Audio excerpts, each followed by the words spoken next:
Namaskar, welcome all of you in today's our first webinar. And also welcome today's speaker, Dr. Chetan Joshi sir and Rita Tiwari madam. So before starting today's webinar, I want to introduce myself and our organization. So I am sharing my screen.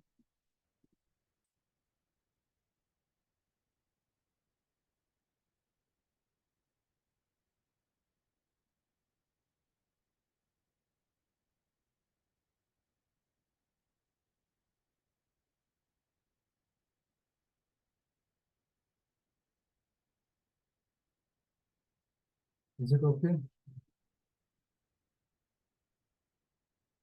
Light से चालू कर.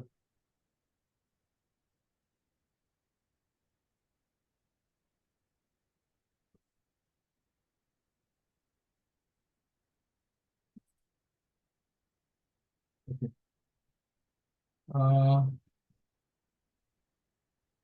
वेबिनारच्या आपल्या सेशनला सुरू करण्यापूर्वी मला माझ्याबद्दल आणखीन आपल्या ऑर्गनायझेशन बद्दल सांगायला आवडेल, कारण सांगणे तितकंच गरजेचं आहे, कारण तुम्ही एम मेडिलाईन्सशी जोडले जाणार आहात.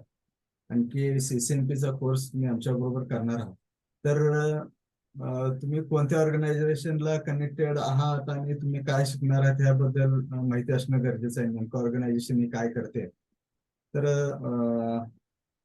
आपले होमिओपॅथीचे जनक सॅम्युअल हनीमन यांना मी वंदन करतो आणि आपल्या सेशनला सुरुवात करतोय. तर आपले ऑर्गनायझेशन आहे एव्ही मेडिलाईन, जे डॉक्टरांसाठी म्हणजे जे मेडिकल प्रोफेशनल आहेत त्यांच्यासाठी आपण अकॅडमिक इव्हेंट ऑर्गनाईज करतोय. साधारण 2016-17 पासून त्या ऍक्टिव्हिटीमध्ये आपण आहोत. ऑफलाईन ऑनलाईन ऍक्टिव्हिटी चालू असतात. बऱ्याच ठिकाणी आपण CME वर्कशॉप्स घेतलेले आहेत. त्याचबरोबर ऑनलाईन अगदी 2019-20 पासून ऑनलाईन प्लॅटफॉर्मवरती संपूर्ण महाराष्ट्रभर आपण कार्यरत आहोत आणि त्या ऑनलाईन प्लॅटफॉर्ममुळे आपल्याला हजारोंच्या संख्येने डॉक्टर्स कनेक्टेड आहेत. तर ह्याच्यामध्ये एव्ही मेडिलाईन ह्या प्लॅटफॉर्मचा हेतूच असा आहे की जे मोस्टली आम्ही जनरल प्रॅक्टिशनरने कन्सिडर करून हा प्लॅटफॉर्मची निर्मिती झाली. खरं तर निर्मिती म्हणण्यापेक्षा आपण त्या ग्रुपमध्ये अनेक मेंबर्स अनेक जनरल प्रॅक्टिशनर्स कनेक्ट होत गेले आणि हा प्लॅटफॉर्म अगदी 550 पासून हजारोंच्या संख्येने आता कनेक्टेड असणार हा डॉक्टरांचा मोस्टली जनरल प्रॅक्टिशनरचा हा ग्रुप आहे. तर याच्यामध्ये आपण जे डॉक्टर्स आहेत जे जनरल प्रॅक्टिशनर्स आहेत यांना डे टू डे प्रॅक्टिसमध्ये जे काही प्रॉब्लेम्स येत आहेत तर ते प्रॉब्लेम सॉल्व्ह करण्यासाठी किंवा त्यांना अपडेट करण्यासाठी त्यांना अपग्रेड करण्यासाठी म्हणून ह्या एव्ही मेडिलाईन ह्या अकॅडमिक फोरमची निर्मिती झाली. कारण आपलं मेडिकल फील्ड हे सातत्यानं बदलत जाणार आहे आणि आपण कोविडच्या काळामध्ये पाहिलं की आपल्याला अपडेट होणं आणि डे टू डे जे काही नवीन नवीन ऍडव्हान्सेस येत आहेत त्याला आपण कशा पद्धतीनं माहिती करून घेणं गरजेचं आहे हे आपण त्यावेळेला पाहिलं होतं. कारण ICMRच्या गाईडलाईन्स डे टू डे वेगवेगळ्या येत होत्या. त्या पद्धतीने आपल्याला कोविडमध्ये फेस करावं लागत होतं. तर अशा पद्धतीच्या अपडेट्स तुमच्यापर्यंत पोहोचवण्याचं काम एव्ही मेडिलाईन करते आहे आणि ज्याच्यातून आपली प्रॅक्टिस इम्प्रूव्ह करण्यासाठी एव्ही मेडिलाईन सातत्याने काम करते. हे ऑर्गनायझेशन खरं तर ऍज अ मी फाउंडर मला सांगायला अभिमान वाटते की फक्त वन मॅन असं ऑर्गनायझेशन नाही, तर हे एक टीम वर्क आहे आणि ह्याच्यामध्ये वेगवेगळ्या क्षेत्रातून काम करणारे वेगवेगळे फॅकल्टीज आपल्याला कनेक्टेड आहेत. जे जनरल प्रॅक्टिशनरचे जे काही क्युरीज आहेत किंवा त्यांचे जे काही आवश्यक गोष्टी आहेत ते आपण एकत्रित करून वेगवेगळे मॉडेल्स तयार करून तुमच्यासमोर प्रेझेंट करण्याचं काम करते. ज्याच्यामध्ये मी as a founder president director doctor Sandeep Mohite, doctor Bhagyashree Mohite आणि आपल्याला एक छान अकॅडमिक हेड जे पुण्यातून आहे डॉक्टर पद्मनाथ केसकर सर, त्याच्याबद्दल तुम्ही बरेच ऐकले असतील. बऱ्याच जणांनी आपले वेबिनार्स अटेंड केले असतील. तर आपण अशा एक्सपर्टीज मार्फत ऍक्टिव्हिटीज घेत आहोत आणि त्याचबरोबर आपली टीम आहे. Doctor Sandeep Hazare, doctor Chidanand Shinde radiologist आहेत, Amol Chougule as a coordinator काम करतायत, विनय चव्हाण, डॉक्टर मिलिंद हेगवे हे MS रोग प्रसूतीमधून आहे.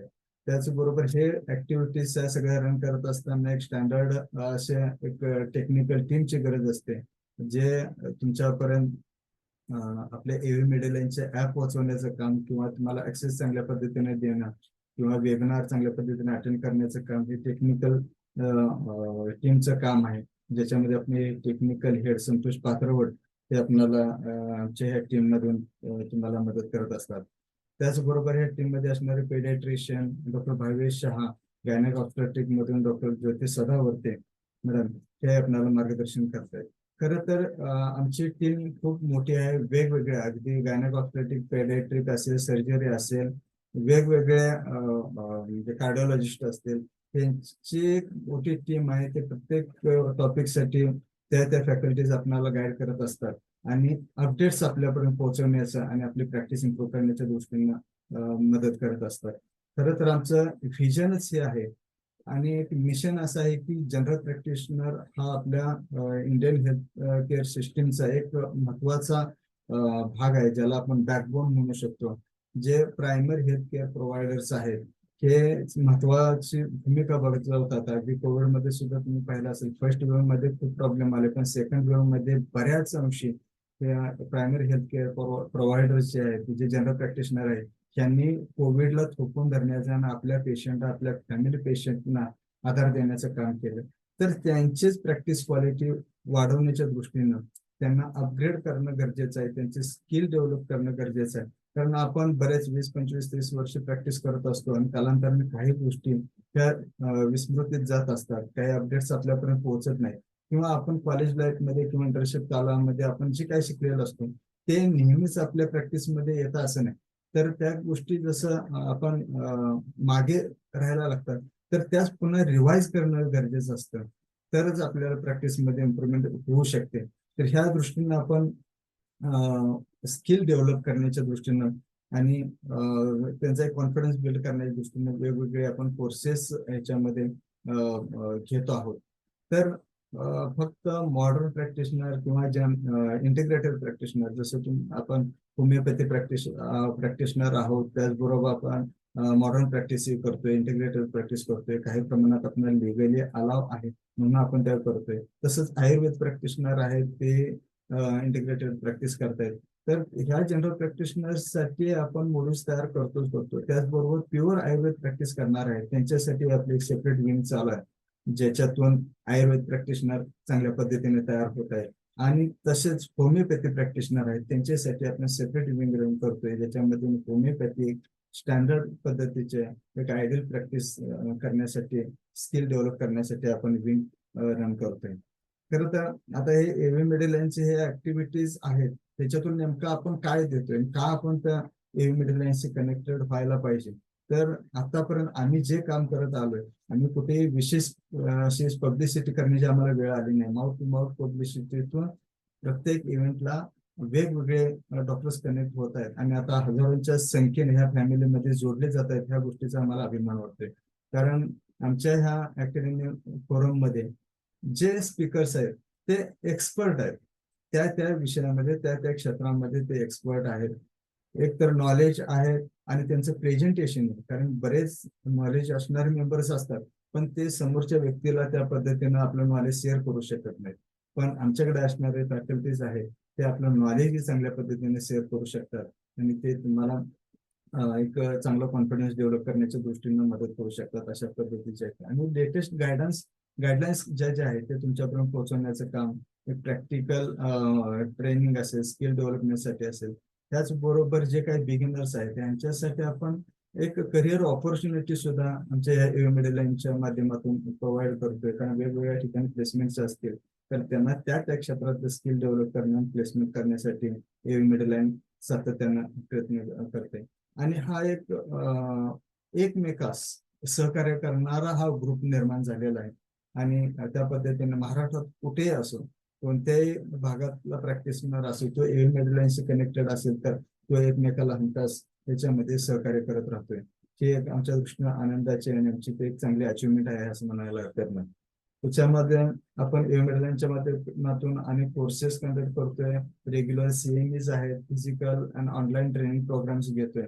आणि ज्या पद्धतीनं प्रॅक्टिसमध्ये आपल्याला ज्या ज्या काही गोष्टी आवश्यक आहेत, मग काही इन्स्ट्रुमेंट असतील किंवा काही गोष्टी अशा असतील की मेडिसिनच्या बाबतीत असतील, तर सहजासहजी उपलब्ध होण्याच्या दृष्टीने आपण काही वेंडरही सपोर्टसाठी घेतलेले आहेत, जे वेंडर्स तुम्हाला मदत करत असतात. आणि आपले एक आयपीडी ओपीडी सॉफ्टवेअरही आपण आपल्या मिडलच्या माध्यमातून देतोय, जेणेकरून आपली प्रॅक्टिस डिजिटायझेशन व्हावी आणि एक आयडियल प्रॅक्टिस व्हावी. हेतू हाच आहे की प्रत्येक जनरल प्रॅक्टिशनरची प्रॅक्टिस ही आयडियल, इथिकल आणि प्रॅक्टिकल असायला पाहिजे. आयडियल तर असलीच पाहिजे, कारण प्रॅक्टिस मधला सिनेरिओ फास्ट चेंज होत जातोय आणि त्या पद्धतीने आपल्याला बदलत जाणं गरजेचं आहे. समाजाच्या गरजा ओळखून त्या पद्धतीने आपल्या प्रॅक्टिस मध्ये डेव्हलपमेंट करणं गरजेचं आहे. आणि हे करत असताना हे आयडियल प्रॅक्टिस आहे, पण एथिक्स हे पाळल्यास गेल्या पाहिजे. आणि दोन्हीचा मध्ये साधत असताना प्रॅक्टिकली किती पॉसिबल आहे, जर ज्या गोष्टी प्रॅक्टिकली पॉसिबल आहेत त्याच आपण या ठिकाणी अधिक डेव्हलप करण्याचा प्रयत्न करतोय. तर ह्या संपूर्ण ऍक्टिव्हिटीजचे दखल घेऊन आम्हाला सांगायला आनंद वाटतोय, अभिमान वाटतोय की आमच्या ह्या टीम वर्कमुळे आपल्याला नुकताच एक हेल्थ आयकॉन पुरस्कार दिला गेला, जे आपल्या कार्याची पोचपावती म्हणता येईल. आणि ऑनरेबल कोश्यारी साहेब यांच्या, राज्यपालांच्या हस्ते आपल्याला हा पुरस्कार प्राप्त झाला.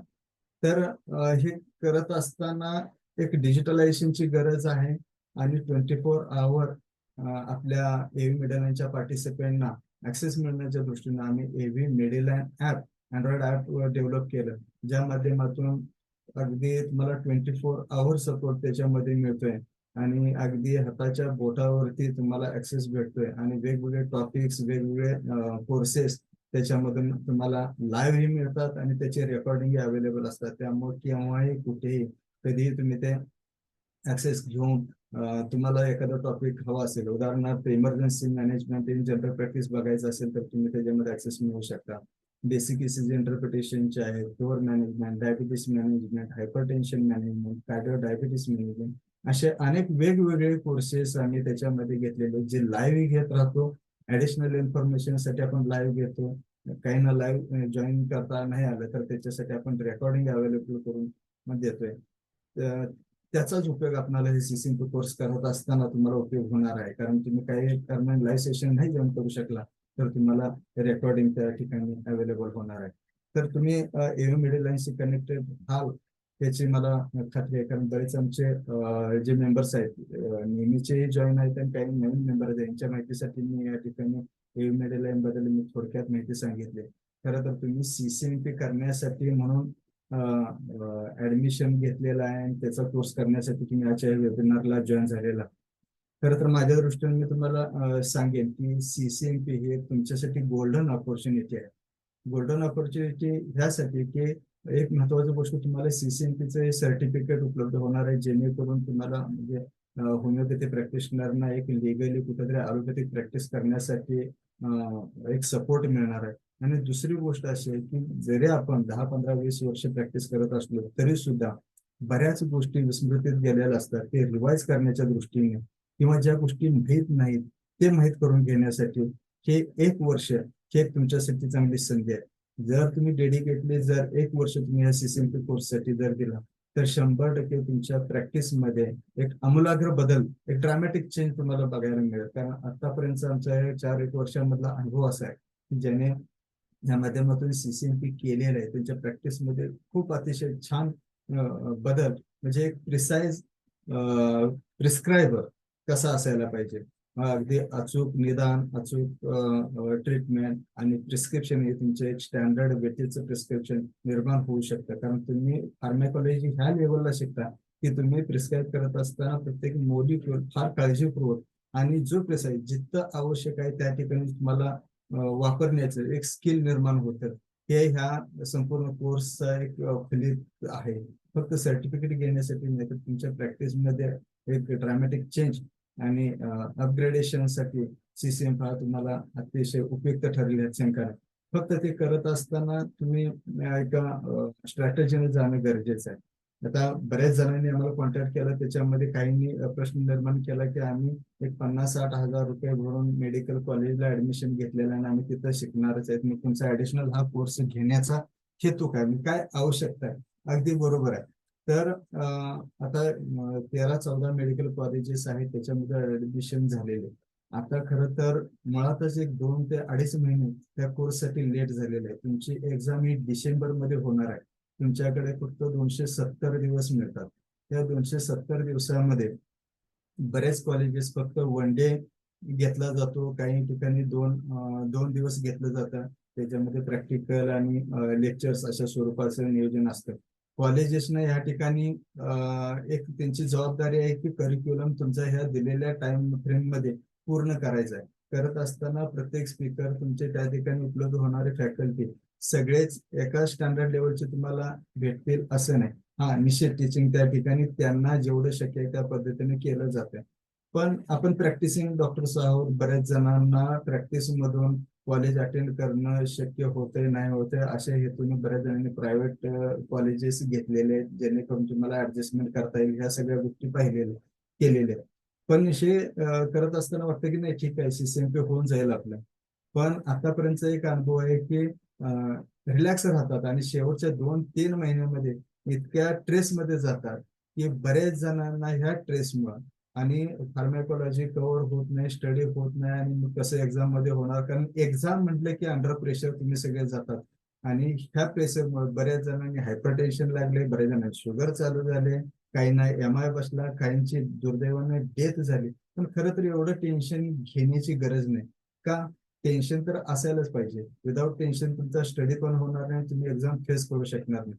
तर ह्या दृष्टीने आपण जर विचार केला तर रेग्युलरली कन्सिस्टंटली स्टडी सुरुवातीपासून जर केला, जर आम्ही एक मॉड्यूल तयार केले, ह्या मॉड्यूलनुसार जर तुम्ही करत गेला तर निश्चितपणे तुम्हाला CCMP चांगल्या पद्धतीने कव्हर करू शकाल. मी एव्ही मेडिलाईन बद्दल सांगितलेलं आहे. CCMP कोर्स हा आमचा करणं का गरजेचं आहे हे मी तुम्हाला सांगितलेलं आहे. ऍक्च्युली कोर्स कशा पद्धतीने कंडक्ट केला जाईल ते आमचे डॉक्टर चेतन जोशी सर आणि डॉक्टर गीता तिवारी मॅडम हे तुम्हाला इन शॉर्ट ह्या सेशन मधून सांगणार आहे. खरं तर आमचे जे फॅकल्टीज आहेत, एक 2-3 प्रकारचे अशा व्यक्ती असतात की खूप नॉलेज असणारे व्यक्ती असतात पण ते प्रेझेंट करू शकत नाही. दुसऱ्या गोष्टी व्यक्ती अशा असतात की नुसत्या बडबडणारे असतात पण त्यातून आउटपुट काही निघत नाही.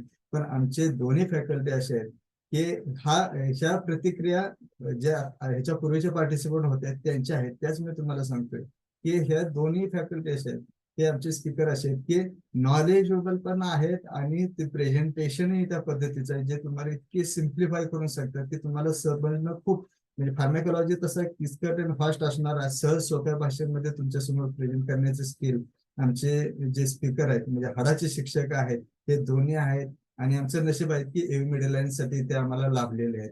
आणि कशा पद्धतीनं आपण स्टडी करायला पाहिजे ह्या गोष्टी तुमच्या समोर ते निश्चितपणे तुमच्याकडून करून घेतील. आणि हे दोन्ही स्पीकर BHMS आणि CCMP झालेले आहेत. महत्वाचं म्हणजे त्या त्या बॅचचे हे टॉपर रँकर आहेत. हे गोष्ट महत्वाची आहे. आणि ते त्यांचा एक्सपिरियन्स शेअर करतील आणि कशा पद्धतीने आपण CCMP कव्हर करू शकतो, क्रॅक करू शकतो ह्याबद्दल गाईड करतील. आता ह्या कोर्ससाठी तुम्ही रजिस्ट्रेशन कसं करायचं आहे, रजिस्ट्रेशन फी किती, त्याचे ऍक्सेस कशा पद्धतीने मिळणार आहे, कोर्स कशा पद्धतीने कंडक्ट केला जाणार आहे, हे मी सरांच्या सेशन नंतर मी तुम्हाला सांगणार आहे. कारण त्यामध्ये आता फार वेळ न घेता आपण रजिस्ट्रेशनच्या बाबतीत सगळ्यात शेवटी बोलूयात. एक गोष्ट मी सांगेन की ह्या सेशनसाठी जॉईन झालेले जेवढे मेंबर्स आहेत त्यांच्यासाठी एक सुवर्ण संधी मी देतोय की एक लकी ड्रॉ म्हणूया की तुम्ही तुमचे व्हॉट्सअप नंबर चॅटबॉक्स मध्ये टाकायचे आहेत आणि त्या नंबर्स मधून 2 नंबर्स असे सिलेक्ट केले जातील की त्यांना आपण हा कोर्स पूर्णपणे फ्री देणार आहोत. आता तो नंबर कुणाचा असेल हे तुम्हीच ओळखू शकता. ते कसं, या सेशनच्या मी शेवटी सांगेन. तर आजच्या या सेशनसाठी सुरू करण्यासाठी मी डॉक्टर चेतन जोशी सर यांना मी विनंती करतो. मला वाटतं मी थोडा जास्त वेळ घेतला असेल, क्षमस्व, पण सुरू करायला काही हरकत नाही. प्लीज सर, आजच्या सेशनला सुरू करूया.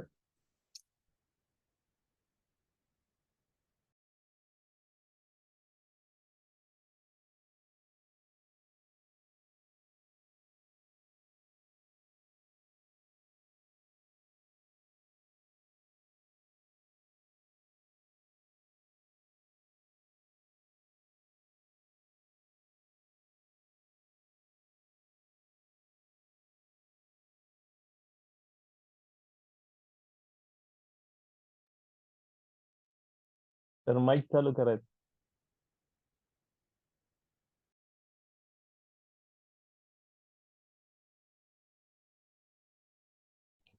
ओके, माझा येतोय का आवाज? हो सर. हो मी सर. स्लाइड क्लिअर शो दिसतोय का? स्लाइड शो ऑन कर. मी व्यवस्थित दिसतोय? हो सर. ओके, आपण करूया का start? Sir slide show on कर. काय करू? Slide show. हा ठीक आहे, ते मी करतोच. हा.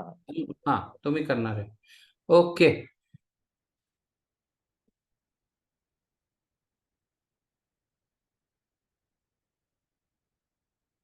हा, स्लाइड शो चालू झाला.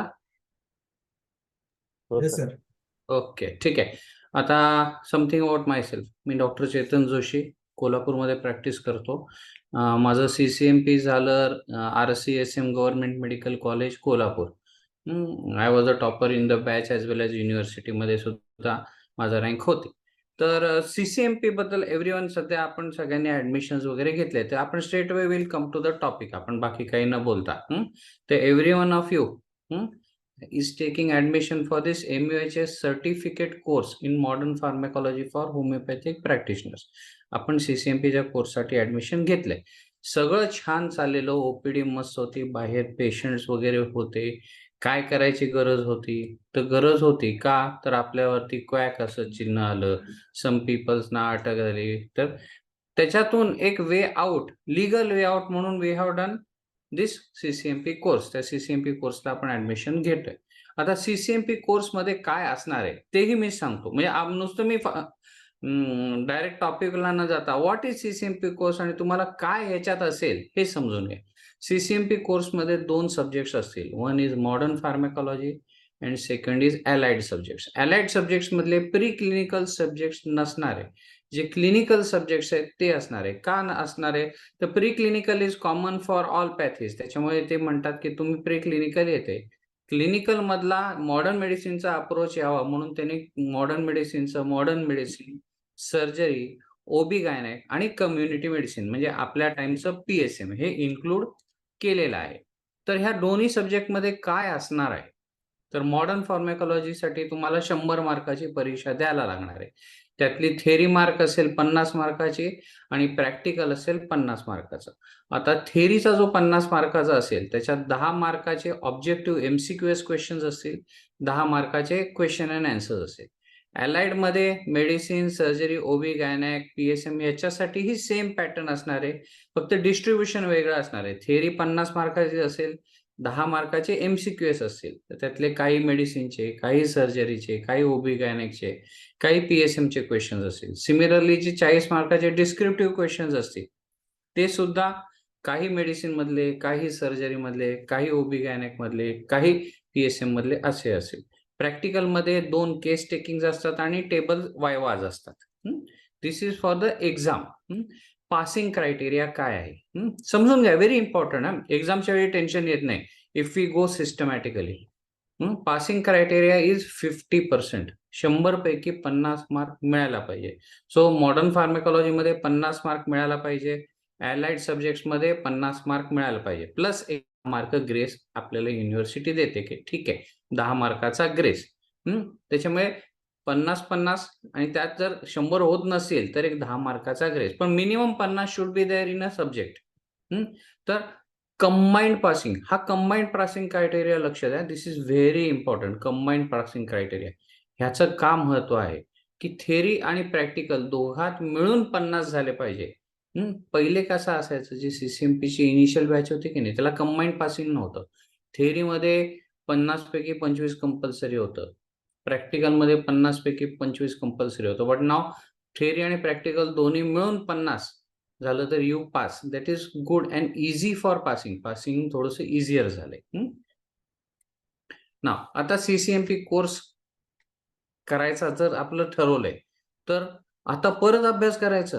आता अभ्यास करायची सवय राहिली नाही. फ्रँकली हे सगळ्या गोष्टी माझ्या डोक्यात आल्या बरं काय. कारण की OPD संपवून यायचं, मग अभ्यास कधी करायचं, कॉलेजमध्ये कधी जायचं. आणि या वर्षी आता 50 मध्ये when I started I was 45 years old. तर त्यावेळी आता अभ्यास करायचं कसं, दुसरा क्वेश्चन असतो. माझे बरेच क्लासमेट्स, मी मराठी माध्यम मधून शिकलोय, प्रोफेसर खूप हाय लेवलचं सांगतात, किंवा गव्हर्नमेंट मेडिकल कॉलेज ना, प्रोफेसर खूप हाय लेवलचं सांगतात, सगळं डोक्यावरून जाते. त्यांची शिकवायची आणि आमची समजायची वेव्हलेंथच काय जुळत नव्हती.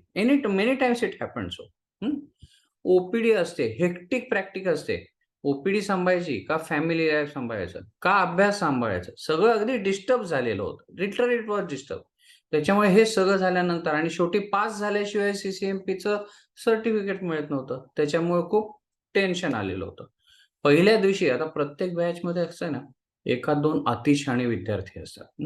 आणि त्यांचं कुठून कुठून MR ने दिलेली पुस्तकं असतात. तो कोणी गुडमन गिलमनचं पुस्तक आणलेलं, कोणी हे लिपिनकॉटचं आणलेलं, कोणी रँग अँड डेल आणलेलं, कोणी शानबाग आणलेलं, कोणी हे कॅटझुंगचं पुस्तक आणलेलं, कोणी त्रिपाठी आणलेलं. अक्षरशः सगळे असे एवढे मोठे मोठे पुस्तक. कारण पहिलं लेक्चर युजली फार्मॅकॉलॉजी असतात. ते बघूनच सगळं असं डोक्यावरून जात होतं. It was all bouncers.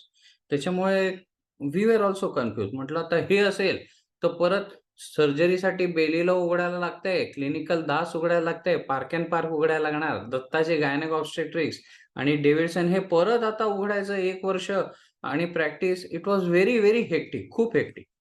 तर वी वेंट थ्रू. आता आमचं आम्ही काय केलं, आम्ही सगळ्यांनी मिळून व्यवस्थित मल्टीटास्किंग होतं.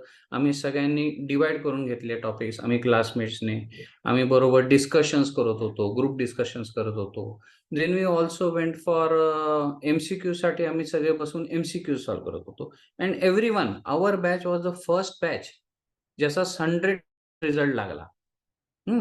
आणि सगळे toppers were from our batch also. त्याच्यामुळे I am happy to say आमच्या वेळी हे काम झालं. तर सिमिलरली तीच आयडिया वापरून आपण इकडे करूया. So why you should choose us. तुम्ही आम्हाला चूज करण्यामागे काय कारण आहे? तर ही मल्टीटास्किंग करायला लागणार आहे. क्लिनिकही करायला लागणार आहे, घरही सांभाळायला लागणार आहे, अभ्यासही काढायला लागणार आहे, नोट्सही काढायला लागणार आहे, MCQ पण कंपोज करायला लागणार आहे आणि सगळ्या पुस्तकं न करता सगळ्या पुस्तकमधून चांगलं चांगलं एके ठिकाणी आणायचं. So there we will help you. आपण तुम्हाला कुठलं कुठे करायचं आम्ही तुम्हाला नोट्स देऊ, आम्ही तुम्हाला MCQs देऊ, आम्ही तुम्हाला लेक्चर्स देऊ and the access to that will be available 24 hours. तुम्हाला ते कायम त्याचा ऍक्सेस सुद्धा मिळू शकेल. तुम्ही तुमच्या फुरसतच्या वेळेमध्ये तुम्ही हे करू शकता. आता हे मी जाणून बुजून एक चित्र टाकलंय. ही सध्या लेटेस्ट बुलेट आली आहे आणि हे लेडीजची आवडती बॅग, म्हणजे जेंट्स आणि लेडीज साठीची एक आहे. आता ह्या मागचं कारण असं आहे बरं का, ही बॅग बघितली तर रायडरच्या मनात काय येणार आहे, आपण त्याच्यावरती बसायचं आणि एक लॉंग टूरला जायचं. ती लेडी असेल तर लेडी बॅग बघून काय म्हणणार, खांद्यावर घेणार आणि ती जाणार. पण तो सेल्समन काय सांगतो, सर ही बुलेट आहे, ही 650cc आहे, ह्याला एवढे शॉक ॲब्झॉर्बर आहे, ह्याला ट्विन इंजिन असे आणि तो सगळे टेक्निकल स्पेसिफिकेशन्स मध्ये जातो. गुचीची बॅग सुद्धा आपण जर घ्यायला गेलो तर ते काय म्हणणार, 100% leather with this type of Chrome finish आणि एवढी कॅपॅसिटी. तर एक्झाम मध्येही असंच आहे. आपण प्रॅक्टिकल प्रॅक्टिस करतो की नाही, it is just like riding a bicycle. पण जेव्हा आपण CCMP ची एक्झाम द्यायला जातो की नाही, तर teacher will ask you all the theoretical questions आणि त्याची उत्तरं पण त्यांना त्या थिअरेटिकल फॉर्मॅटमध्येच लागतात. तर त्याच्यामुळे आपण प्रॅक्टिकॅलिटी प्लस थिअरी ह्याची सांगड घालून तुम्हाला कसं इझिली करता येईल, that way will go in to it. तर CCMP मध्ये आपण काय करणार आहे, तर guidance would be in a friendly language, English plus Hindi plus Marathi सगळं मिक्स, इझी टू अंडरस्टँड. त्यानंतर ग्रुप डिस्कशन, तुमचा व्हॉट्सअपचा ग्रुप होईल, there you can have a group discussion. Topic understand झालं, हे सगळं झालं तर टेन्शन येणार नाही.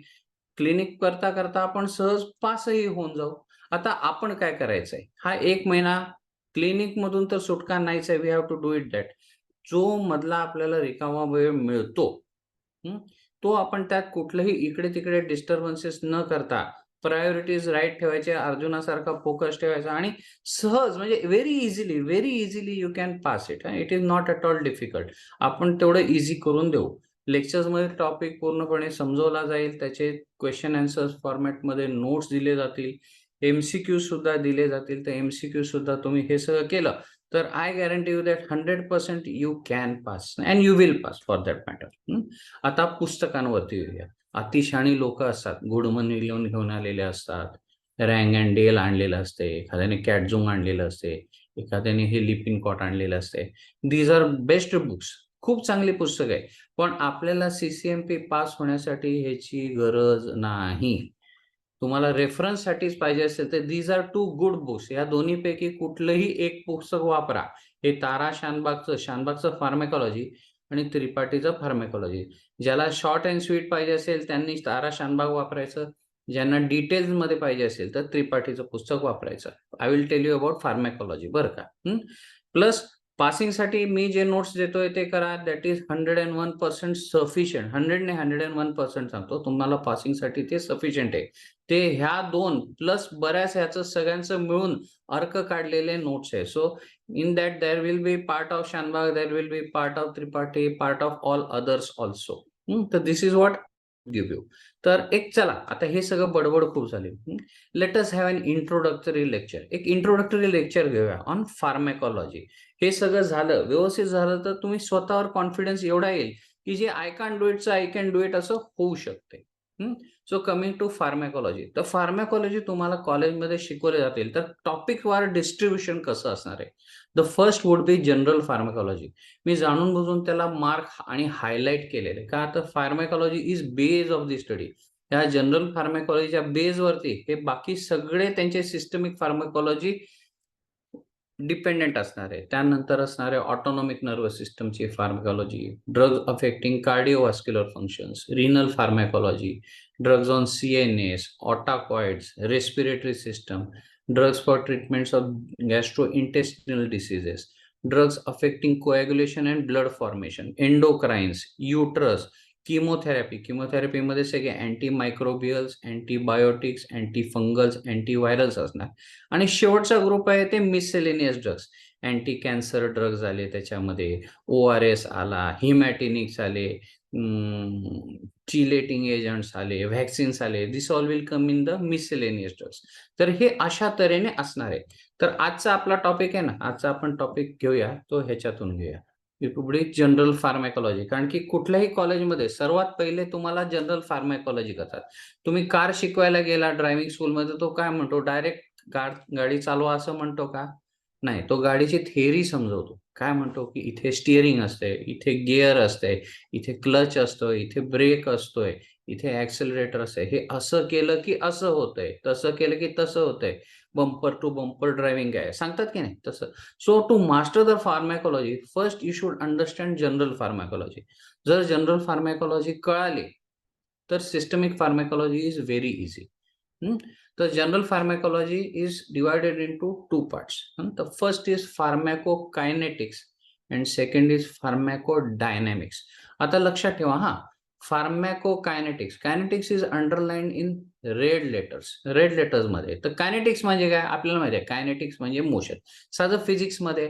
सो कायनेटिक्स म्हणजे काय, मोशन. त्याच्यामुळे फार्मॅकोकायनेटिक्स काय तर ड्रगची मोशन कुठे असणार आहे, in and out of the body. So viva question हे प्रत्येक मी लेक्चर देत असताना प्रत्येक ठिकाणी तुम्हाला वायवाचे हिंट्स, MCQचे हिंट्स सांगत राहतात. तर the first viva question examiner विचारतो, फार्मॅकोकायनेटिक्स म्हणजे काय. Very important viva question.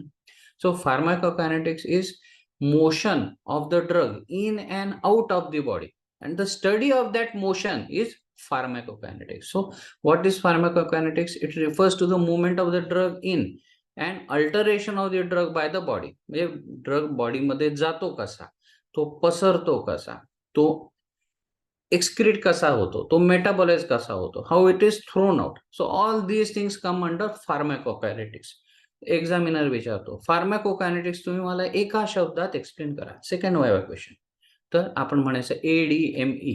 आमच्या सरांनी इझी वे मध्ये आम्हाला सांगितलं की आदमी लक्षात ठेवायचा. ADME म्हणजे आदमी, ADME आदमी लक्षात ठेवायचं. This was second viva question. तर A is for absorption. Absorption मध्ये आपण डिटेलमध्ये काय स्टडी करणार आहे, how the drug gets absorbed into the body. तर ते ऍब्झॉर्ब फेवर करणारे, हिंडर करणारे, ऍब्झॉर्प्शनची मेकॅनिझम काय, all this thing would come under absorption. Second would be absorb तर झाला ड्रग मध्ये, तो बॉडीच्या वेगवेगळ्या पार्ट्स मध्ये कसा डिस्ट्रीब्युट होतो. So second part is distribution of the drug. आता ड्रग हा फॉरेन बॉडी मटेरियल आहे. तुमच्या घरात कोण फॉरेनर आला तर तुम्ही काय करताय, येन केन प्रकारे त्याला बाहेर ढकलायचा प्रयत्न करायचा. मग त्याची आपण त्याला काहीतरी कारण शोधतो आणि बाहेर जायचा रस्ता दाखवतो. So that is metabolization. So what happens in metabolism? The body does something to the drugs.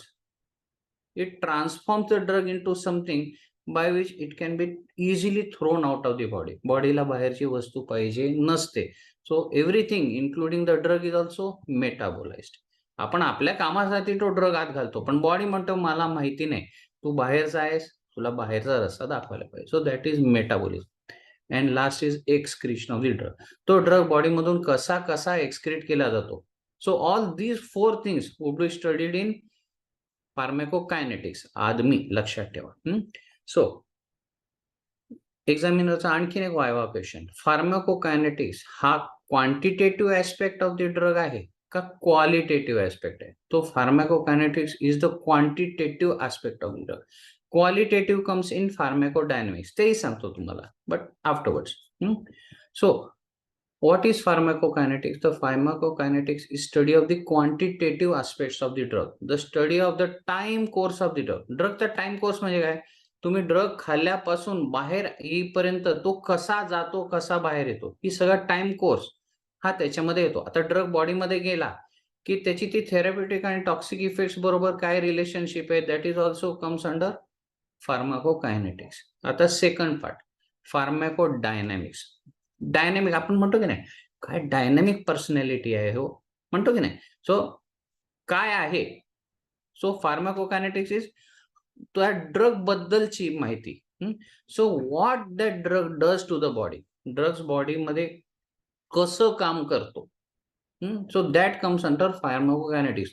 How the drug is acting, the action of the ड्रगची जी मेकॅनिझम असते, that all would be studied in pharmacodynamics. So what we will study in pharmacodynamics, we will study the physiological and biochemical effects of the drugs, their mechanism of action, at what level, at organ level, subcellular level, even molecular level सुद्धा, and its adverse effects.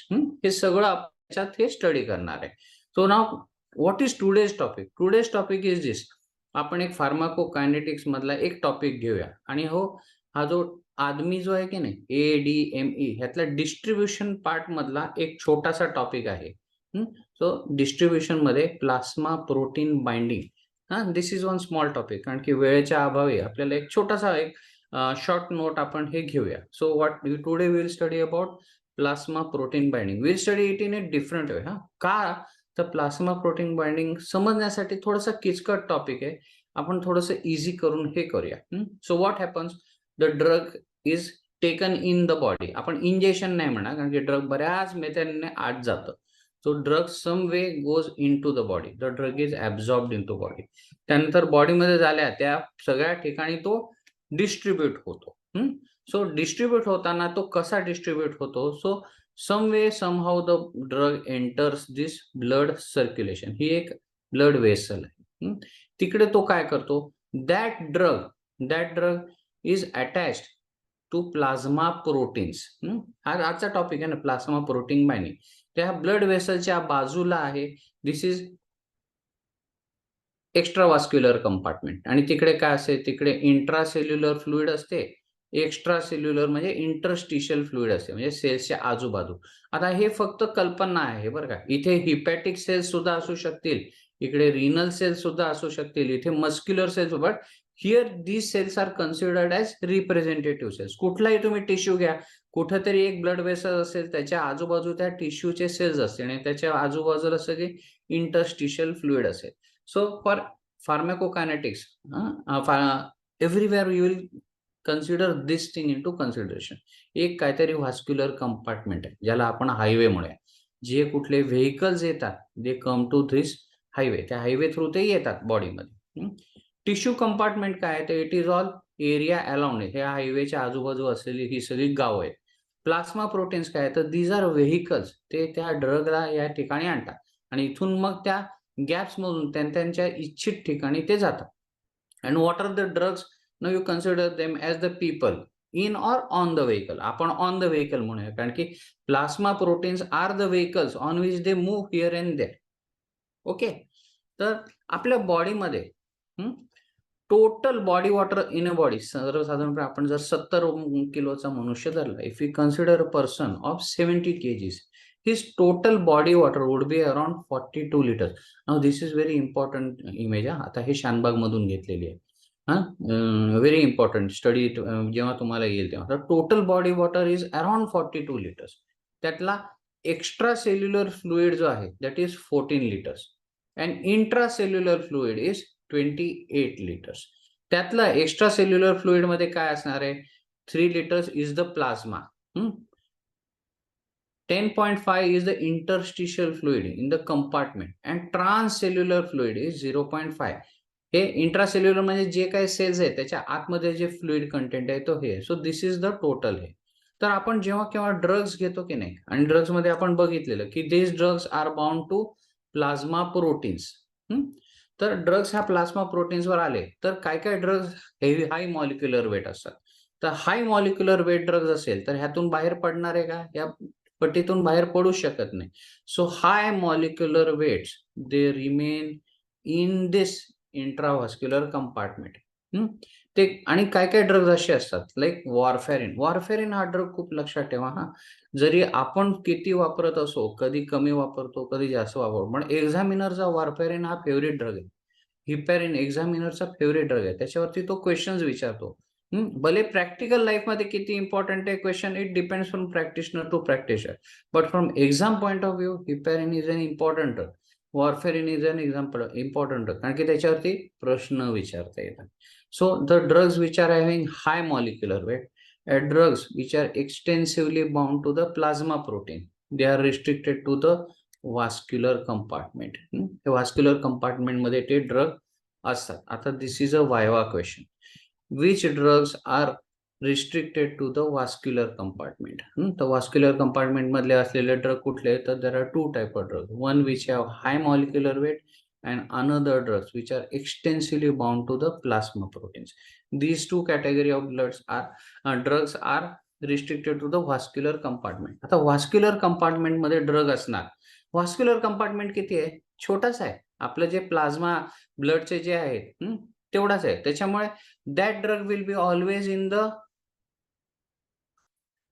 concentrated form. त्याच्यामुळे ते drug देताना सुद्धा आपल्याला ते dose सुद्धा कमी द्यायला लागतो बरं का. सो दिस इज, तुम्ही जो ड्रग व्हास्क्युलर कंपार्टमेंट मध्ये असतो तर त्या ड्रगचा डोस कमी असणार आहे का जास्त असणार आहे? तर that drug dose will be always on the lower side. दुसरे ड्रग्स असे असतात, they are in the vascular compartment also and they are in the body also. तर त्या युजली ते ड्रग होतात. It's volume of distribution is around 14 to 16 litre. तुम्ही म्हणाल हे व्हॉल्यूम ऑफ डिस्ट्रीब्युशन काय आहे? तर व्हॉल्यूम ऑफ डिस्ट्रीब्युशन म्हणजे तो ड्रग बॉडीमध्ये एंटर झाल्यानंतर जेव्हा डिस्ट्रीब्युट होतो तेव्हा the total volume of that drug तो किती आहे. तर it can B 3 litres, it can B 4 litres, 40 litres, 400 litres, 4000 litres एवढा सुद्धा असू शकतो. तुम्ही म्हणाल बॉडीमध्ये जास्तीत जास्त फ्लुइडच 42 आहे, पण apparent, this is apparent volume of distribution. म्हणजे तो ड्रग पूर्ण करायला एक imaginary quantity is that apparent volume of distribution. हाही एक टॉपिक आहे, पण त्या टॉपिक मध्ये आपण न जाता, कारण की तो ते डिफरंट टॉपिक, आजचा टॉपिक डिफरंट असल्यामुळे मी तो करत नाही. पण हा जो आहे तर डिस्कस करताना एव्हीडी येतो. तर एव्हीडीचा एक मेन्शन केला फक्त. आता वन मोर इम्पॉर्टंट येतो, हा एक्झाम मध्ये येतो. Small some molecules of drug are very small like ethanol. आवडता आहे सगळ्यांचा इथेनॉल. इथेनॉल काय easily distributed in the body water. त्याच्यामुळे इथेनॉल कुठे असणार आहे? तर हिपॅरिन वॉरफेरिन ह्या प्लाझ्मा मध्ये असणार आहे. पण इथेनॉल कुठे असणार आहे? Ethanol gets distributed here here here here everywhere. So ethanol is distributed in the body water. Total body water जिथे असेल तिथे होतं. Now there are some drugs which accumulate in the tissues. हे जे काय आहे की नाही इंट्रासेल्युलर फिश टिश्यू मध्ये काय काय ड्रग अक्युम्युलेट होतात. हिअर व्हॉट हॅपन्स, तर त्याचा apparent volume of distribution is more and it can exceed even the total body water. हा MCQ क्वेश्चन आहे, हा एक वायवा क्वेश्चन आहे. So which drugs have apparent volume of distribution which is even more than the total body water. So ह्याच्यात drugs which accumulate in the tissues, they have high AVD, high apparent volume of distribution, and it is even more than total body water. हा MCQ point आहे. लक्षात ठेवा, मी प्रत्येक वेळी हे सांगत असेल की जेव्हा आपण टोटल लेक्चर घेऊ त्या फ्लो मध्ये येईल तेव्हा तुम्हाला चांगल्या तऱ्हेने येईल. हे आपण ऑल ऑफ ए सडन एक फक्त टॉपिक घेतलेलं आहे, त्याच्यामुळे हे कधी कधी अप्रिशिएट होणार, कधी कधी अप्रिशिएट होणार नाही सुद्धा. But when you do general pharmacology step by step ADME, तर त्या फ्लो मध्ये गेला तर this becomes very easy. So क्लोरोक्विनचं apparent volume of distribution is 13,000 litres. डिगॉक्सिनचं 500 लिटर्स. आता हे ड्रग साठी हिमोडायलिसिस इन केस जर टॉक्सिसिटी झाली, ओव्हरडोस झाला, तर ही ड्रग्स बॉडी मधून काढायचं फार कठीण आहे. हिमोडायलिसिस इज नॉट युजफुल. आता हे एक्झामिनरने मला एकदा विचारलं, तू मला एक्सप्लेन कर रे बाबा, वाय हिमोडायलिसिस इज नॉट युजफुल. तेव्हा मला काय उत्तर देता आलं नाही. बरं, नंतर आम्ही डिस्कस करायला घेतलं. आमच्या क्लासमध्ये ते खूप चांगलं होतं. We use to discuss together.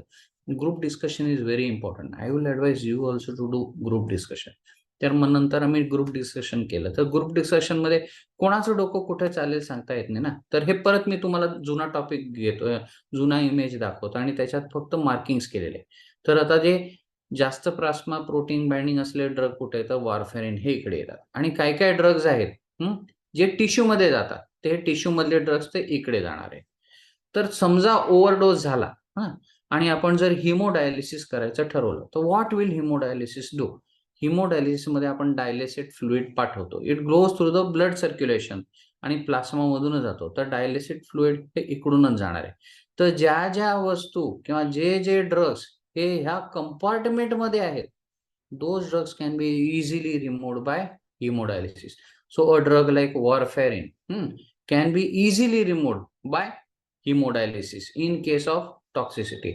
But a drug like chloroquine or digoxin, आता हा इथून तो हिमोडायलिसिस करणारा फ्लुइड इथून कसा बाहेर जाणार आणि तिकडून त्यांना कलेक्ट करून त्यात डिझॉल्व्ह करून परत आत कसा येणार आणि कधी येणार आणि कधी तो बाहेर टाकला जाणार. So this is the explanation. Okay, the drugs with increased plasma protein binding can be easily removed by dialysis. The drugs which have low plasma protein bindings or the drugs which are accumulated or distributed in the tissues, they are difficult to remove by hemodialysis. आता plasma protein binding आपण topic वरच आहे ना, this is more important. तर what is plasma protein binding. Plasma protein binding म्हणजे काय असते. Drugs when they come into circulation, ते फ्री फॉर्म मध्ये न राहता the drugs are many times, all the times bound to the plasma proteins. So drugs are reversibly, हे आल्यानंतर this drugs are bound to the plasma proteins. हे plasma प्रोटीन्सला हे drug असे bind झालेले असतात. पण हा एकदा चिकटला की कायमचा चिकटतो का नाही. दिस बाइंडिंग इज ऑलवेज रिव्हर्सिबली बाइंड. म्हणजे काय होतं, ड्रग जो असतो हा बाइंड होतो, अनबाइंड होतो, बाइंड होतो, अनबाइंड होतो. म्हणजे काय असतं, the drug can be in bound form और drug can be in the free form.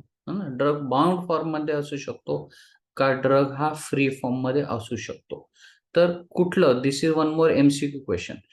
Acidic drugs they bind to dash आणि त्याला ऑप्शन्स असतील, plasma albumin, alpha one acid glycoprotein, globulin and आणि काहीतरी चौथा ऑप्शन असेल. So this is a MCQ question. Acidic drugs they bind to plasma albumin. असे 4 alternative मला, albumin is the important part. This was a MCQ question. तसाच second MCQ question, basic drugs they bind to alpha one acid glycoprotein. हे 2 वेगवेगळ्या तऱ्हेचे plasma proteins आहेत, हे आपल्या बॉडीमध्ये असणार आहेत. So this is where the drugs they bind. अजून एक याच्यात गोष्ट अशी असते बरं का, की whenever the drug is bound to the plasma protein it doesn't act. तो ऍक्ट करणारा ड्रग कुठला आहे बरं का. ऍक्ट करणारा ड्रग असा आहे जो फ्री फॉर्म मध्ये आहे. तो whichever is bound to the it is inactive. The bound portion of the drug is inactive. The free portion of the drug is active. हा पण MCQ क्वेश्चन आहे, वायवा क्वेश्चन आहे. तर what is the significance of plasma protein binding. एक तर आपण बघितलं, first was की डिस्ट्रीब्यूट होताना the drug which is in the vascular compartment, it always is going to have increased plasma protein binding. Plasma protein binding जास्त असेल तर इथल्या प्लास्मा प्रोटीन मध्येच बाइंड होणार आहे, तो टिश्यूज मध्ये साइडला जाणार नाही. So it will be restricted to the vascular compartment. त्याचं व्हॉल्यूम ऑफ डिस्ट्रीब्युशन कमी असणार आहे. Those drugs which have less plasma protein bindings, they will go into the extravascular compartment. त्याच्यामुळे त्यांचं व्हॉल्यूम ऑफ डिस्ट्रीब्युशन जास्त असणार आहे. So MCQ question, name the drugs which have increase plasma protein binding. Viva मध्ये question विचारतात, give me example of 4 drugs, give me example of 5 drugs which have increased plasma protein binding. Give me the example of drugs which have less plasma protein binding. Give me the example name of those drugs which accumulate in the tissues. तर हे याच्यामध्ये येईल. Second significance, the bound fraction of the drug is not available for the action. आताच मी तुम्हाला सांगितलं, जो drug plasma प्रोटीनला bind झालेला असतो it is not available for action. पण त्यातला जो पार्ट डिसोसिएट होतो, the free drug, this is responsible for the action. आता गमतीची गोष्ट असं आहे बरं का, जो फ्री असतो की नाही तो ऍक्शन पण करतो, त्याचं मेटाबोलायझेशन पण होतं, त्याचं एलिमिनेशन पण होऊन जातं. त्याच्यामुळे ऍक्ट होणारा पार्ट कुठला आहे, the free form of the drug is acting. Free form of drug gets metabolize and the body is able to metabolize and throw away that part only. That drug which is bound, plasma प्रोटीनला जो binding केलेला असतो तो drug, तो metabolise होत नाही, eliminate होऊ शकत नाही. So what is the function of plasma protein? So in way plasma protein acts as a temporary storage of drugs. त्याच्यामुळे जो ड्रग असेल which is tightly bound to the plasma protein, तो बॉडीमध्ये जास्त वेळ राहतो. That drug which is not bound, तो easily बाहेर सुद्धा टाकला जातो. This is all plasma protein binding. मी जाणून बुजून हा टॉपिक घेतला, एवढासा छोटासा टॉपिक आहे, but they can ask any question on this particular topic. तर मला तुम्हाला एक्झाम्पल देता आलं की हा वायवा क्वेश्चन आहे, हा MCQ क्वेश्चन आहे. आता नाव third importance of plasma protein binding. The duration of action of the drug is directly proportional to the plasma protein binding. Plasma protein बाइंडिंग जास्त तर ड्रगचे ऍक्शन लॉंग ऍक्टिंग असते. का तर बाउंड फ्रॅक्शन आहे तो अवेलेबल फॉर मेटाबॉलिझम एक्सक्रिशन नसणार आहे, त्यातून जो फ्री थोडा वेळाने रिलीज होत राहतो आणि that gives the action. So एकदा बाइंड झालं की बऱ्याच वेळासाठी तो ऍक्ट करत राहतो, लवकर तो एक्सक्रीट पण होत नाही आणि मेटाबॉलाइज होत नाही. So increase plasma protein binding, longer duration of action. Less plasma protein binding, less duration of action. आता one drug can bind to many sites. आता ही खूप गमतीची गोष्ट आहे, ही किचकट आहे, जरा लक्षात द्या. One drug bind to many sites on the albumin molecule and also more than one drug can bind to the same site. आता असा विचार करा, हा एक क्लासचा बेंच आहे, त्या बेंचवर मी बसू शकतो, माझा मित्र बसू शकतो, मीच नसताना आणि कोणतरी बसू शकतो, आम्ही कोणी नसताना सर तिकडे बसून त्यांचे नोट्स करू शकतात. So on A one particular site एक रिप्रेझेंटेटिव्ह घ्या प्लास्मा प्रोटीन अल्ब्युमिन मॉलिक्यूल म्हणून, त्याच्यावरती वेगवेगळ्या तऱ्हेचे ड्रग्स एका ठिकाणी बाइंड होऊ शकतात. समजा आपल्याकडे बेंच आहे, एक थिएटर आहे, त्या थिएटरमध्ये एक सीट आहे A4 म्हणून सीट. त्या A4 सीट मध्ये आत्ताच्या घडीला मी गेलो, पुढच्या घडीला दुसरा माणूस जाऊ शकतो, whoever is viewing that movie. So on a particular site different kinds of drugs they can bind. आता गमतीची गोष्ट आहे. Suppose I will give an example. I am sitting on a bench, I am sitting there with my friend, classmate वगैरे असं, आणि all of a sudden दुसरा एक classmate आला. तो माझा जो मित्र आहे की नाही त्याच्यापेक्षा तो माझा जास्त चांगला मित्र आहे. तुम्ही काय म्हणणार, जो माझ्या बाजूला, तू जरा बाजूला जा ना, मला जरा ह्याच्याशी काहीतरी बोलायचं, काहीतरी कारण काढून मी त्याला बसवणार.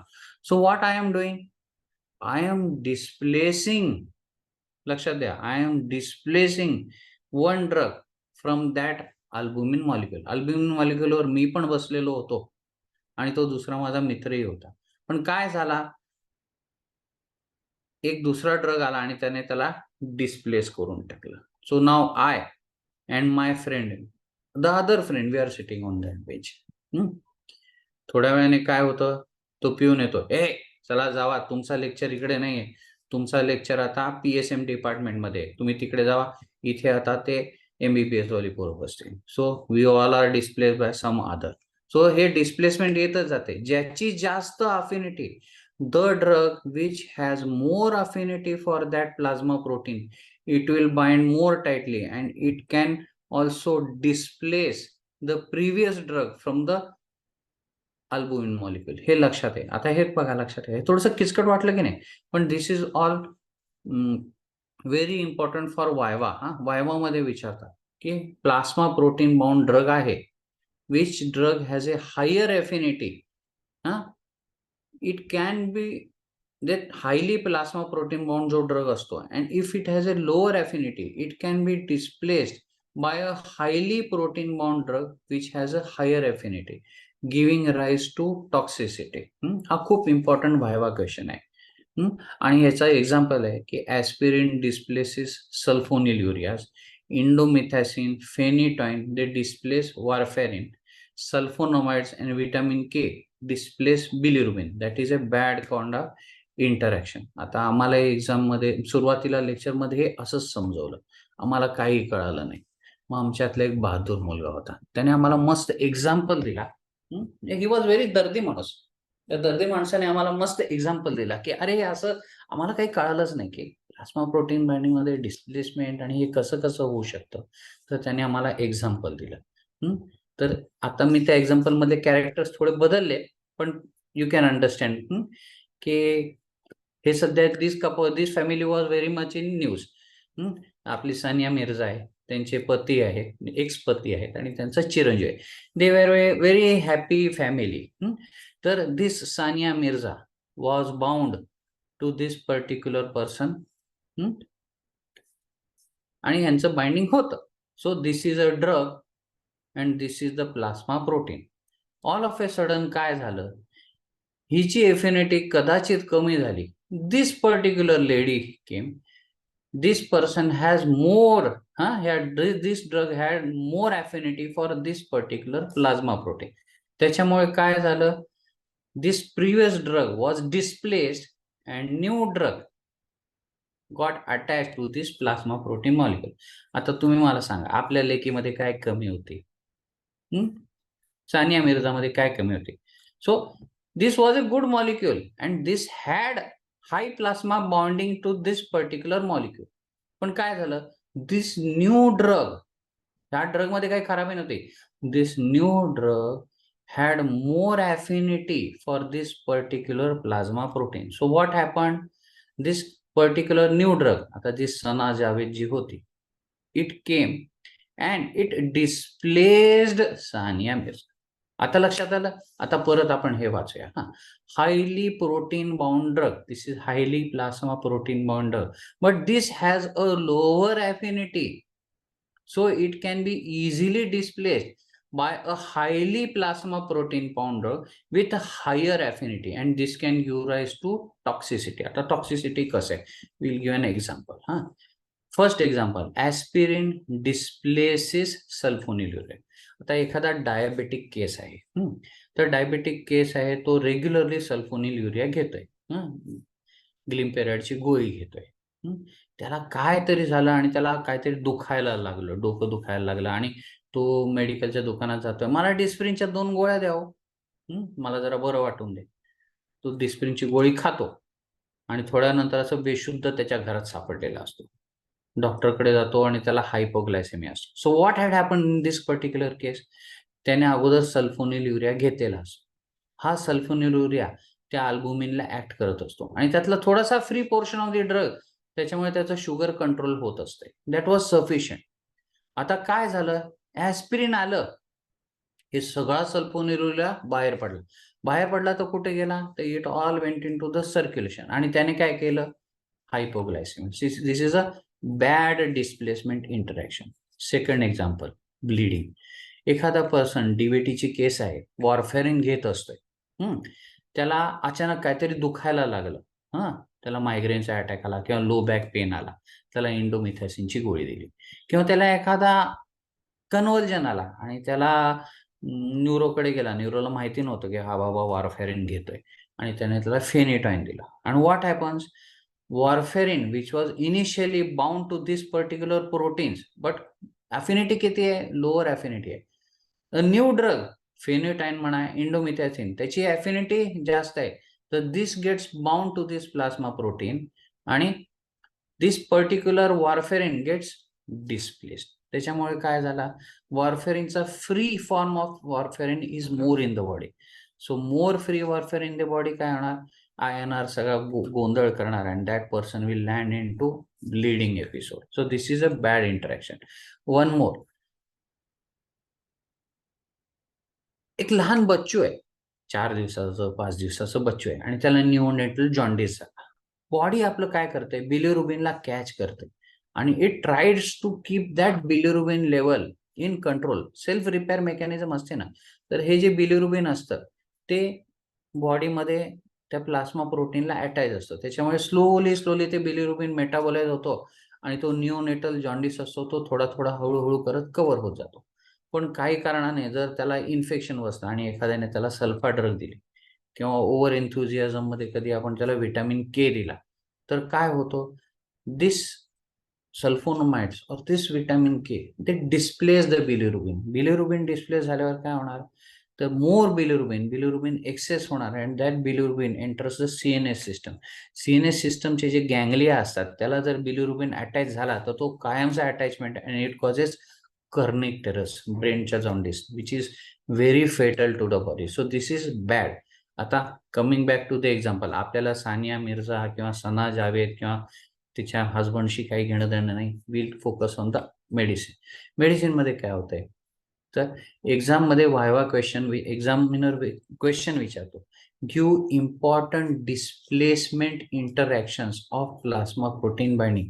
तर हे 3 एक्झाम्पल्स तुम्हाला देता आले पाहिजे. हे देता आले तर एक्झामिनर तुम्हाला, जर तुम्ही 3 एक्झाम्पल देते, ही has already given you passing marks बरं का. आणि तुम्ही जर एक्सप्लेन करू शकला in a normal way or a funny way, whichever way, तर तुम्हाला एक्स्ट्रा त्याचे एक्सप्लेनेशनचे स्कोरिंग मार्क्स सुद्धा मिळू शकतात. आता आमच्या मित्राने आम्हाला हा एक्झाम्पल दिलेला, पण आता हे थोडंसं ओल्ड झालं, हे सध्याचं नवीन प्रकरण आहे, त्याच्यामुळे I included this in to it.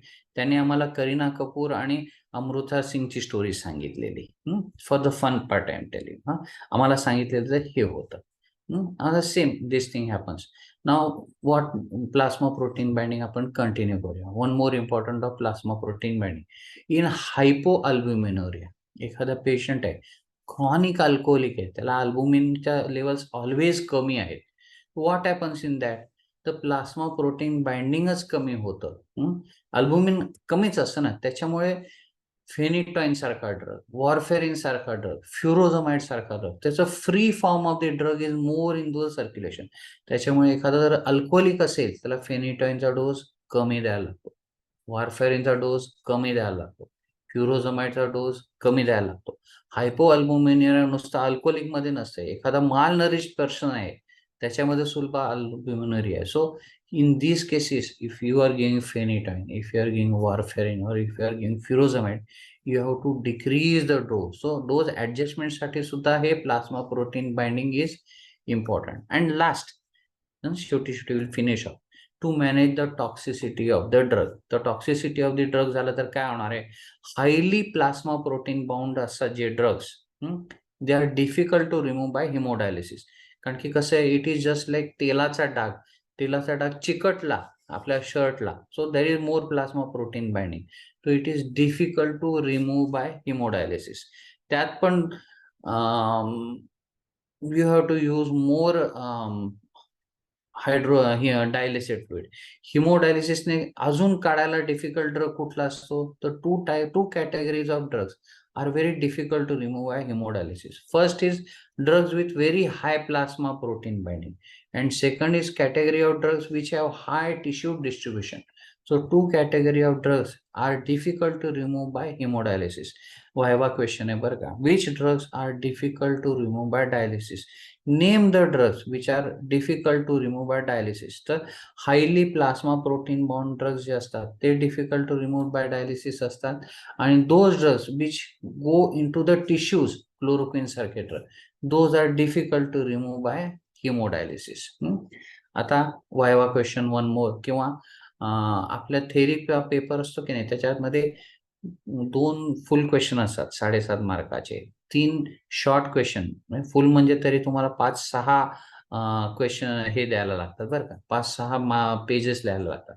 Short असतो जो 5 मार्काचा असतो, त्याला तुम्हाला 3 ते 4 पानं लिहायला लागतात. आणि ब्रीफ अँसर्स असतात 2-2 मार्काचे. ते ब्रीफ 2-2 मार्काचे अँसर्स असतात, त्याच्यासाठी ते 5 क्वेश्चन असतात. तर ब्रीफ अँसर असा असतो, name few drugs with high plasma protein binding. 2 मार्काचे क्वेश्चन आहेत बरं का. एक्झाम मध्ये सॉल्व्ह करताना I will tell you important things. एक्झामचा थेरी पेपर कसा सॉल्व्ह करायचा, I will teach this all. म्हणजे शिकत असताना हे साइड बाय साइड सुद्धा सांगत जाईन exam tips. Always solve the MCQs first. त्यानंतर हे जे 2-2 मार्काचे क्वेश्चन असतात की नाही, ते सॉल्व्ह करायचे. तुम्हाला 10 मार्काचा पेपर सॉल्व्ह करायला हार्डली 10 मिनिट सुद्धा लागणार नाही. कंपॅरेटिव्हली तुम्ही जर 7.5 मार्काचा क्वेश्चन सॉल्व्ह करायला गेला तर it will take not less than 30 to 40 minutes. So always solve MCQs first, and then if you are perfect, solve these 2 marks question first. These are very important for exams. So name the drugs. Name 4 drugs or name few drugs with high plasma protein binding. तर ही जी काही ड्रग्सची नाव आहेत, benzodiazepines, यातला diazepam, midazolam, chlordiazepoxide, chlorpropamide, tolbutamide, fluoxetine, imipramine, verapamil, warfarin. These are the drugs which have high plasma protein binding. These are the drugs with moderate plasma protein binding. Erythromycin, napsilin, phenytoin, quinidine, trimethoprim. The drugs with low plasma protein binding, amikacin, atenolol, cephalexin. ह्याचं जर काय हे झालं, poisoning झालं, these are easy to remove by hemolysis. These are difficult to remove by hemolysis. तर difficult to remove by hemodialysis, sorry hemolysis नाही, hemodialysis मी mistake केली. Difficult to remove by hemodialysis हा एक कॅटेगरी आहे. प्लस दुसरी category आहे those drug which concentrate in the tissues, जे इंट्रासेल्युलर फ्लुइड मध्ये कॉन्सन्ट्रेट होतात, लाईक क्लोरोक्विन सारखे drug. These 2 category of drugs are difficult to remove by hemodialysis. तर व्हायवा क्वेश्चन बघा, ड्रग इज डायलिसिस हेल्पफुल. तो drug which are freely present, salicylates वगैरे, ज्यांचं low volume of distribution असतो, low plasma protein binding असतं, तर they are easy to remove by dialysis. तर example is salicylates. Viva question आहे. आता एक्झामिनरचा अजून एक क्वेश्चन आहे की डायलिसिसने तुम्ही ज्याची टॉक्सिसिटी इझिली मॅनेज करू शकत नाही, those drugs which are difficult to remove by dialysis. Name few drugs which are difficult to remove by dialysis. तर गिव्ह मी द नेम्स. तर ह्याच्यासाठी एक निमोनिक आहे, बर्थडे पार्टी का mood. This is the mnemonic. त्याच्यामध्ये काय तर benzodiazepines, propranolol, kerosene, morphine, opioids, OP poisons and digitalis. आणि प्रत्येकाचे कारण वेगवेगळे आहेत बरं का. Benzodiazepines why difficult to remove, because there is increase plasma protein binding. Propranolol का, तर it has large volume of distribution, तो टिश्यू मध्ये जास्त असतो. Kerosene large volume of distribution, tissue मध्ये जास्त असतो.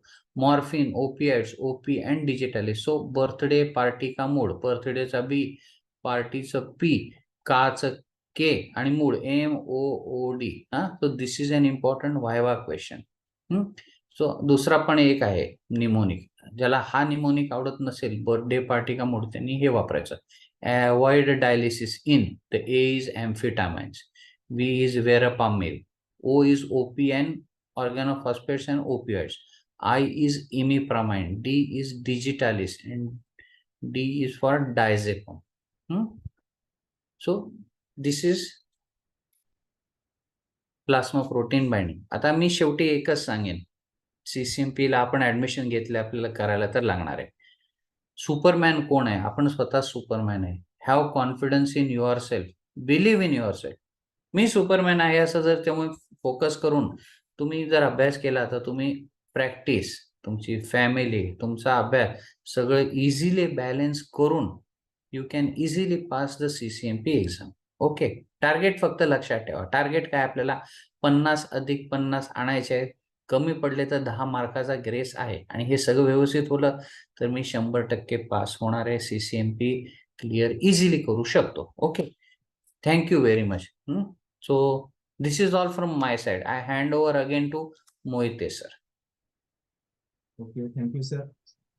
Now, next lecture, I request Dr. Rita Tiwari ma'am.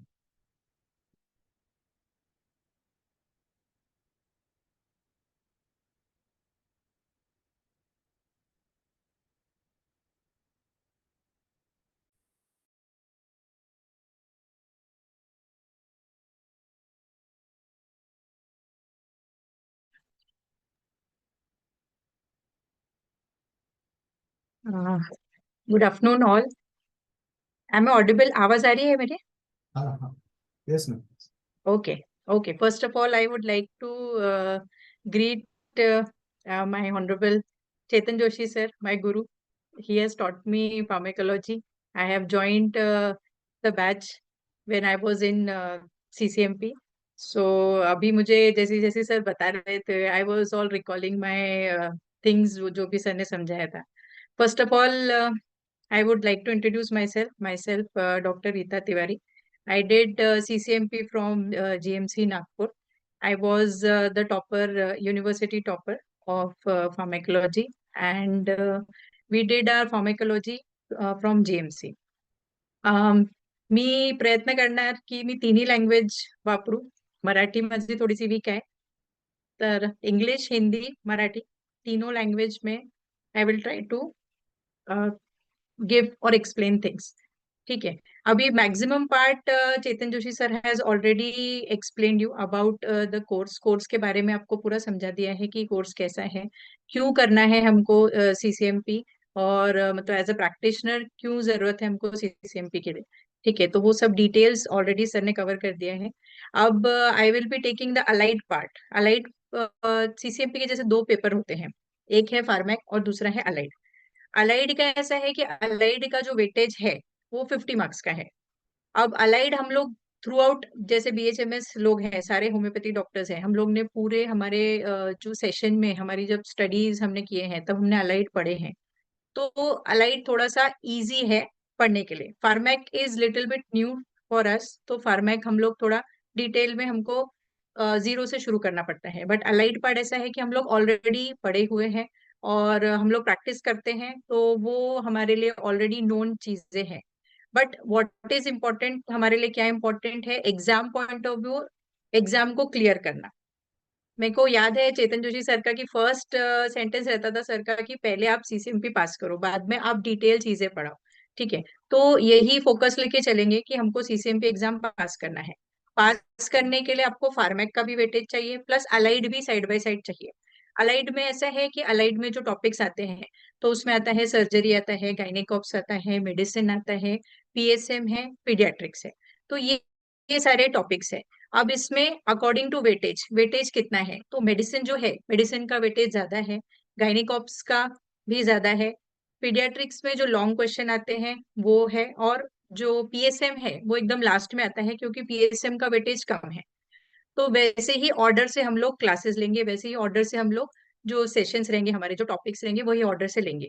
पहले हम लोग मेडिसिन और गायनेकोप्स कवर करेंगे, और उसके बाद फिर हम लोग जो सर्जरी के टॉपिक्स है जिसमें लॉन्ग क्वेश्चंस है, शॉर्ट शॉर्ट नोट्स है, वो लेंगे, और लास्ट में हम लोग पीएसएम लेंगे. पीडियाट्रिक्स को भी थोड़ा वेटेज देंगे क्योंकि पीडियाट्रिक्स जो है उसमें ऑलरेडी लॉन्ग क्वेश्चंस है, शॉर्ट नोट्स है, वो पूछते हैं. डिटेल्स का जो फॉर्मेट है वो सर ने ऑलरेडी एक्सप्लेन कर दिया है, तो वो मैंने एक्चुअली बनाया था पीडीएफ, बट वो रिपीट नहीं करूंगी क्योंकि ऑलरेडी हमारे पास समय कम है, तो हम लोग शॉर्ट में करेंगे चीजें. अब सबसे इम्पोर्टेंट है कि एग्जाम में आपको लिखना कैसा है. अब अलाइड का जब पेपर आपके हाथ में आता है, तो जैसे सर ने आपको ऑलरेडी समझा दिया है कि सबसे पहले हमको एमसीक्यू सॉल्व करना है. तो हार्डली आपको 5 या 10 मिनट्स में आपको एमसीक्यू सॉल्व करना है. अब अलाइड इतना ग्रॉस है कि एमसीक्यू कहीं से भी आते हैं, बट अपने नॉलेज के हिसाब से आप लोग जो एटलीस्ट 10 to 20 एमसीक्यू, 10 एमसीक्यू तो आप अपने आप से सॉल्व कर ही सकते हैं. मतलब जितना नॉलेज आपका प्रैक्टिकल नॉलेज है, बचते हैं 5-10 जो एमसीक्यू बचते हैं, तो वो आपका जो रिवीजन करते हैं हम लोग, जो पढ़ते रहेंगे उसमें से सॉर्ट आउट हो जाएंगे, तो एमसीक्यू पार्ट उसमें कवर हो जाएगा. सेकेंड आता है पेपर पैटर्न, लिखने का तरीका. The thing is how do you present, presentation आपका मैटर करता है. ठीक है, प्रेजेंटेशन में फर्स्ट है कि आपकी हैंड राइटिंग. अब बहुत लोग क्या हैंड राइटिंग प्रैक्टिस छूट जाता है। ठीक है, तो हम लोग को सीसीएमपी में क्या करना है, 1 पेज डेली लिखना है। प्रिस्क्रिप्शन तो हम लोग लिखते हैं, बट 1 पेज आप डेली प्रैक्टिस करो। कोई भी टॉपिक ले लो, आपने जो पढ़ा है, फार्मेक ले लो, अलाइड ले लो, बट 1 पेज लिखो डेली, क्योंकि लास्ट में अल्टीमेटली हमको पेपर लिखना है, तो वो हमारी हैबिट छूट जाती है लिखने की। ठीक है, तो 1 पेज आप लिखो। पेज में लिखने का ऐसा है कि अलाइड में जो आंसर आप लिखते हैं, तो उसमें आपको बहुत डिटेल स्टोरी नहीं लिखना है। ठीक है, बहुत डिटेल में चीजें नहीं लिखना है, आपको पॉइंट वाइज लिखना है। आप पॉइंट वाइज लिखेंगे तो आपको मार्क्स स्कोरिंग के लिए ज्यादा इजी रहेगा। ठीक है, पॉइंट वाइज में क्या रहेगा, हेडिंग रहेगा। हेडिंग में क्या है, जैसे हम लोग पहले पढ़े कि पहले डेफिनेशन आएगा। ठीक है, डेफिनेशन के बाद क्या आता है, थोड़ा सा उसका मैकेनिज्म ऑफ एक्शन, उसके क्लिनिकल फीचर्स। ठीक है, फिर उसमें इन्वेस्टिगेशन क्या करेंगे और ट्रीटमेंट पार्ट। और ज्यादा अच्छा आपको मार्क्स स्कोर करना है तो एक आधा डायग्राम बना दिए। ठीक है, डायग्राम बना दिए, डायग्राम को लेबल कर दिए। तो ये जो है, अगर 2 मार्क्स का शॉर्ट नोट है तो आपको 2 में से 2 मार्क्स ही मिलेंगे। और इम्पोर्टेंट है कि कम समय में आपने प्रॉपर प्रेजेंटेशन किया, हेडिंग वाइज लिखा, तो 2 में से 2 आपके मार्क्स कहीं गए नहीं। ठीक है, तो बाकी हम लोग एक लेक्चर लेंगे जिसमें हम लोग पूरा पेपर कैसे लिखते हैं वो हम लोग डिटेल में देखेंगे, कि पास होने के लिए पेपर का प्रेजेंटेशन इज वेरी इंपॉर्टेंट। अब अलाइड का ऐसा रहता है कि अलाइड का पेपर बहुत ज्यादा चीजें रहती है लिखने के लिए, तो आपको आपका स्पीड जो है वो बढ़ा के रखना है। ठीक है, सेकेंडली क्या है कि प्रैक्टिस में हम लोग जो जनरल जो कॉमन चीजें देखते हैं वही क्वेश्चन ज्यादा पेपर में पूछते हैं। ठीक है, बहुत ऐसा रेयर डिजीजेस है वो नहीं पूछेंगे, कॉमन चीजें हैं। अब कॉमन में क्या चीजें हैं जो हम लोग ओपीडी बेसिस में, डेली बेसिस में देखते हैं। कॉमन में क्या देखते हैं, hypertension. Hypertension is most common, आज एक छोड़ के दूसरे पेशेंट को हाइपरटेंशन है, तो हाइपरटेंशन में एक लॉन्ग क्वेश्चन आ सकता है। कार्डियक है, कार्डियक में क्या है देखते हैं हम लोग, एमआई देखते हैं, एंजाइना देखते हैं। दीज आर वेरी कॉमन, ये सब कॉमन है डे टू डे, तो इसमें के लॉन्ग क्वेश्चन आपको आ सकते हैं। ठीक है, बस इतना करना है हमको फोकस थोड़ा सा, कि प्रेजेंटेशन वाइज, उसका हेडिंग वाइज उसको प्रॉपर लिखना है। अब बड़ा क्वेश्चन है अलाइड का, कि हम लोगों के लिए भी वो थोड़ा सा डिफिकल्ट था, कि हम लोग जब पढ़ने बैठे, फार्मेक का हमारे पास बुक है, शानबाग है जैसे सर ने बताया, और केडी त्रिपाठी, वो हम रेफर कर सकते हैं। बट अलाइड ऐसा है कि अलाइड की एन नंबर ऑफ बुक्स है, तो आपको बहुत सारी बुक्स रेफर करने की जरूरत नहीं है। हम लोग आपको नोट्स प्रोवाइड करेंगे शॉर्ट में, बस आपने एग्जाम के पहले बस वो नोट्स पढ़ लिया, डेली आपने वो पढ़ा, तो दैट विल बी सफिशिएंट। उतना ही कर लिया तो भी हो जाएगा। एक गवर्नमेंट की तरफ से एक स्टैंडर्ड ट्रीटमेंट प्रोटोकॉल है, एक बुक है, वो बुक भी आपने ले ली तो वो बुक भी सफिशिएंट है। ठीक है, वो बुक में शॉर्ट एंड स्वीट में दिया है। अभी हमारा लेवल क्या है कि पहले हम लोग जब हमने अलाइड पढ़ा स्कूल कॉलेज डेज में, तब हमने थोड़ा सा बाकी जो है मैकेनिज्म है क्लिनिकल्स में उसमें ज्यादा फोकस किया। बट अभी हमारा फोकस किस में रहेगा, हमारा मैनेजमेंट पार्ट में फोकस रहेगा। ठीक है, तो थोड़ा सा मैनेजमेंट पार्ट में हमको इलेबोरेट करना है। मैनेजमेंट में क्या आ जाएगा, एक जो आता है फार्मेकोलॉजिकल, एक नॉन फार्मेकोलॉजिकल मैनेजमेंट। फार्मेकोलॉजी में कोई भी टॉपिक का आपको क्या ड्रग्स दे रहे हैं आप वो लिखना है, और नॉन फार्मेकोलॉजिकल पार्ट में अपार्ट फ्रॉम जो मेडिसिन दे रहे हैं अदर चीजें जो है वो लिखना है। तो इस पे फोकस रहना चाहिए हमारा। बाकी तो रहेंगी चीजें, लेकिन जो मैनेजमेंट पार्ट है आपको एग्जाम में वही लिखने में फोकस रखना है, और पढ़ते वक्त भी आपको वो पढ़ना है। ठीक है, सेकेंडली डायग्राम का मैंने ऑलरेडी बता दिया आपको, कि थोड़ा सा डायग्राम में फोकस करिए, कि हर एक जो टॉपिक है उसमें एक छोटा सा डायग्राम प्रेजेंटेशन चाहिए। बुक में स्टैंडर्ड ट्रीटमेंट प्रोटोकॉल का पीडीएफ है, वो हम लोग आपको प्रोवाइड कर देंगे, आप उसको रेफर कर सकते हैं। बाकी जो हम लोग पीपीटीज देंगे वो भी एकदम शॉर्ट में रहेगा। मेरा कोशिश रहेगा कि एकदम शॉर्ट में लूं मैं चीजें, जाकि ताकि जो आप एग्जाम में वो प्रॉपरली लिख सको। ठीक है, बाकी ऐसा घबराने का कुछ नहीं है। बहुत लोग क्या करते हैं, हम लोग मतलब फार्मेक पे तो पूरा फोकस करते हैं, बट अलाइड पार्ट हमसे छूट जाता है। हम लोग बोलते क्या है, पढ़ा है, हम लोग कर लेंगे, बट वो साथ में करना है। हो जाता है, कर लेंगे, पेपर आता है तो आप आराम से लिख सकते हैं, नो डाउट। बट थोड़ा सा साथ में डेली एक आधा 1 घंटा आपको अलाइड भी देना है। ठीक है, क्योंकि वास्ट है, टॉपिक्स एक बार रिवाइज करना है।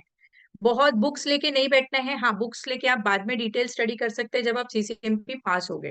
ठीक है, कि बहुत लोग गायनिक का ही बुक लेके बैठते हैं पढ़ने के लिए, सर्जरी का बुक लेके बैठते हैं, वो नहीं करना है हमको। सिर्फ एग्जाम के लिए क्या करना है, शॉर्ट में एज अ नोट्स फॉर्म में आपको पढ़ना है। ठीक है, तो ये हो गया बेसिक। दूसरा अलाइड में क्या रहता है कि आपको पेपर भी लिखना है प्लस प्रैक्टिकल्स। प्रैक्टिकल्स के भी मार्क्स ऐड होते हैं, तो आपको दोनों में पास होना है। एक तो आपको थियोरी में भी पास होना है प्लस प्रैक्टिकल में। प्रैक्टिकल का पार्ट भी कभी कभी अलाइड का थोड़ा सा हमारा छूट जाता है। तो प्रैक्टिकल में हम लोग ने ऐसे किया था कि जैसे हमारा जो थियोरी और प्रैक्टिकल के बीच में जो गैप थी, इट वाज अबाउट 1 मंथ की गैप थी। तो हम लोग जाते थे, हम लोग हॉस्पिटल जेएमसी जाते थे और हम लोग केसेस देखते थे वहां पे। तो केसेस देखने के बाद आपको पता चलता है कि केस का कैसा प्रेजेंटेशन करना है। एग्जामिनर क्या है कि एग्जामिनर सिर्फ आपका कॉन्फिडेंस देखता है अलाइड पार्ट में। फार्मेक तो उसको पता है, आपने पूरा अच्छे से पढ़ा है, आपके लिए न्यू है। अलाइड में क्या देखेगा कि आपका कॉन्फिडेंस कैसा है। बस आपको पेशेंट के पास खड़े रहना है बेड साइड, और थोड़ा सा जो क्लिनिकल पार्ट है, क्लिनिकल एग्जामिनेशन, उसमें इंक्लूड होता है फिजिकल एग्जामिनेशन, सिस्टमिक एग्जामिनेशन, वो थोड़ा सा आपको पढ़ना है। ठीक है। तो अगर उतना भी आपने पढ़ लिया, उसमें जो बेसिक चीज है जैसे पैलर कहाँ देखना है, हमारे जो कुछ कुछ बैच के थे एक दो जन, उनका जो प्रैक्टिकल पार्ट में था, तो वहां पे कभी कभी 1-2 मार्क्स उनसे रह गया था उनका। बाकी थियोरी अच्छे कर लिए थे। तो वो भी आपको थोड़ा फोकस में रखना है। वो हम लोग लास्ट में लेंगे, प्रैक्टिकल्स में कैसे प्रैक्टिकल्स का प्रिपेयर करना है। ठीक है। तो उसमें आता है फिजिकल एग्जामिनेशन, जैसे जस्ट पैलर, एडिमा, साइनोसिस, ये जो बेसिक चीजें हैं, लीवर कहाँ पे पाल्पेट करते हैं, स्प्लीन कहाँ पे पाल्पेट करते हैं, प्रैक्टिकली जो आप ओपीडी बेसिस में भी हम लोग एग्जामिन करते हैं पेशेंट को। तो यही बेसिक चीजें जो है, ये वाइवा में पूछते हैं आपको। ठीक है। और केस हिस्ट्री कैसे लेना है, वो तो सिंपल, हम लोग एक लेक्चर में वो आपको एक शॉर्ट में समझा देंगे। ठीक है। तो ये हो गया बेसिक पार्ट की अलाइट से आपको कैसे टैकल करना है। डरना कोई चीज नहीं है, सीसीएमपी पास करना बहुत ही सिंपल चीज है, एकदम सिंपल है। फार्मैक अलाइट साइड बाय साइड करो, लास्ट में बिल्कुल भी आपको कोई भी परेशानी नहीं होगी, आराम से आप क्लियर कर लेंगे। ठीक है। सो दिस वाज अबाउट इंट्रोडक्शन कि हम लोग अलाइड का कैसा प्रिपेयर करें। बाकी हम लोग आते हैं अभी, आज एकदम शॉर्ट में एक टॉपिक लूंगी मैं, एंटीनेटल केयर गायनेकॉप्स का। Antenatal care is very important. Gynaecops जो है उसका वेटेज है, एंटीनेटल केयर जो है वो लॉन्ग क्वेश्चन के लिए पूछा जाता है। ठीक है। तो उसमें आपको पूरा एंटीनेटल केयर का क्या इंपॉर्टेंस है वो पूछते हैं। Just give me 1 minute.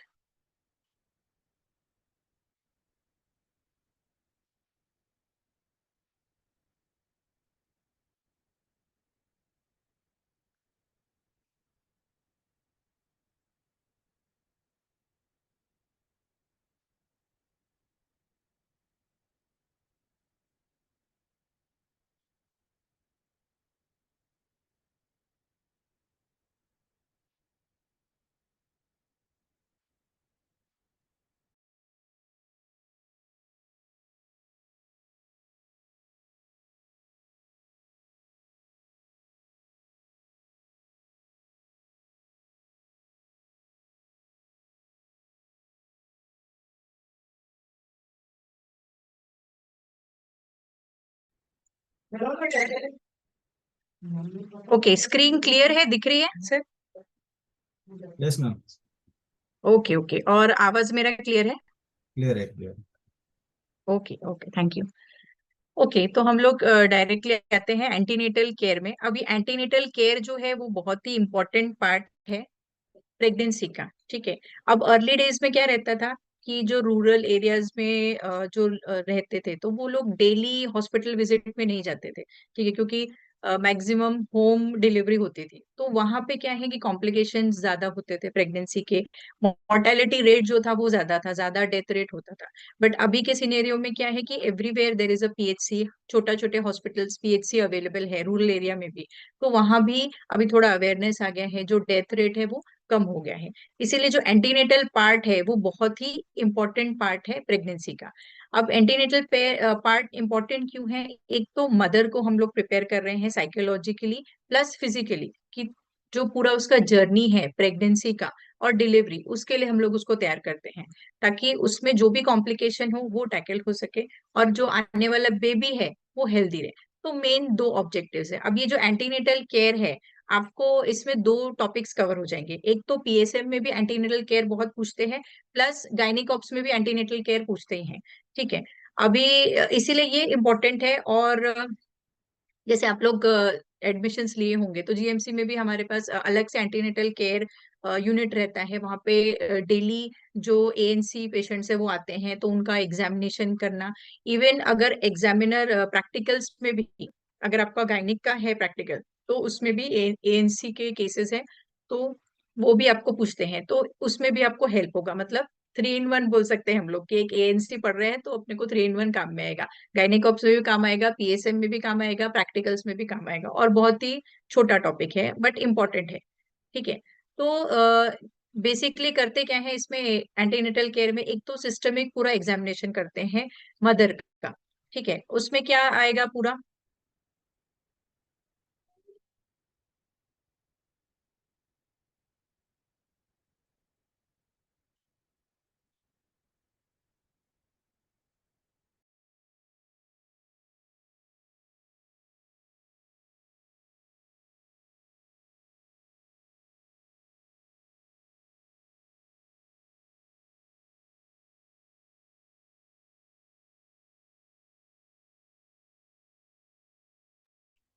AIIMS of pregnancy.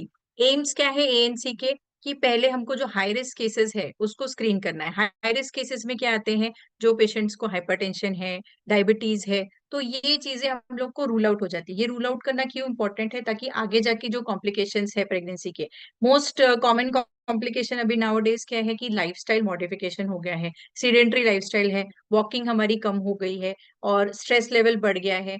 तो उसके वजह से इक्लेम्शिया, प्री इक्लेम्शिया जैसी कंडीशन, यानी प्रेगनेंसी इंड्यूस हाइपरटेंशन, प्रेगनेंसी की वजह से जो हाइपरटेंशन आता है, बीपी बढ़ जाता है, फिर कन्वर्जेंस आने लग जाते हैं, तो ये चीजें हमको प्रिवेंट करना है। सेकेंडली क्या हुआ है कि पहले मैक्सिमम जो लेडीज थी उनकी नॉर्मल डिलीवरीज होती थी। रीजन क्या है कि घर में रहते थे, घर के काम करते रहते थे पूरे प्रेगनेंसी तक के। आपके अब दादी लोगों को देखा होगा आपने, आपकी परदादी है, इवन मम्मी लोग हैं, तो उन लोगों की मैक्सिमम नॉर्मल डिलीवरीज होती थी। रीजन क्या था कि घर में रहते थे, पहले के जमाने में आटा चक्की रहती थी, तो चक्की पीसना है, घर के काम करना है, तो ज्यादातर क्या है कि नॉर्मल प्रेगनेंसी, नॉर्मल डिलीवरी होती थी। बट अभी कैसा है, अभी बस फर्स्ट डे हो गया, 1 मंथ हो गया है, तो बेड रेस्ट एडवाइस हो जाता है, और फिर बाकी भी चीजें आ जाती कि नहीं आप कुछ काम मत करो घर पे, फिर मेड्स रहती है, तो जो डेली रूटीन जो एक्टिविटीज है वो कम हो जाती है। फिर हम लोग योगा क्लास जाते हैं, वॉकिंग करते हैं, वो it is well end good, लेकिन जो रूटीन जो वर्क है वो कम हो जाता है। तो इसकी वजह से जो कॉम्प्लिकेशंस है प्रेगनेंसी के वो बढ़ गए हैं, सिजेरियन सेक्शंस बढ़ गए हैं, प्री मेच्योर डिलीवरी वो बढ़ गया है, कॉम्प्लिकेशंस जो भी है प्रेगनेंसी के उसका जो रेट ग्राफ है वो बढ़ गया है। तो हमको एएनसी में क्या करना है, एएनसी विजिट में यही जो कॉम्प्लिकेशंस है वो प्रिवेंट करना है। दूसरा, मदर है, अगर फर्स्ट टाइम कंसीव कर रही है, जिसको हम लोग प्राइमी पैरा बोलते हैं कि पहली बार प्रेग्नेंट हुई है, तो उसमें हमको उसको पूरा बहुत लोग रहता है कि एनजाइटी रहती है कि अरे कैसा होगा क्या होगा पूरा, और जो जो स्टोरीज उन्होंने सुनी रहती है कहीं से कि ऐसा करो तो डिलीवरी नहीं होगी, ये खाना है, ये नहीं खाना है, तो उनका जो एनजाइटी है वो कम करना है हमको, उनको पूरा नॉर्मल फिजियोलॉजी बताना है कि प्रेगनेंसी एक ऐसा बहुत बड़ा आपको कुछ बीमारी हो गई है या बहुत बड़ा कुछ इवेंट है, ऐसा नहीं है, बस नॉर्मल है, आप नॉर्मल रहिए पूरे 9 मंथ्स, आपका नॉर्मल रूटीन जैसा आप खाना थोड़ा सा प्रॉपर खाना खाइए, आपका नॉर्मल रूटीन डेली एक्टिविटी आप जैसे करते आए हैं वही करिए, विगरस नहीं करना है, तो आउटकम जो है वो नॉर्मल रहेगा। ठीक है। तो इसका एम क्या है हमको, कि जो हाई रिस्क प्रेगनेंसीज है वो प्रिवेंट करना है, कॉम्प्लिकेशन जो हो रहे हैं वो प्रिवेंट करने का है। ठीक है। और प्राइमरी हेल्थ केयर के थ्रू ही ये चीजें हमको प्रोवाइड करने का है। ठीक है। और मदर को कैसे समझाएंगे, मदर को हम लोग एक प्रॉपर चार्ट बना के वो समझाएंगे उससे। ठीक है।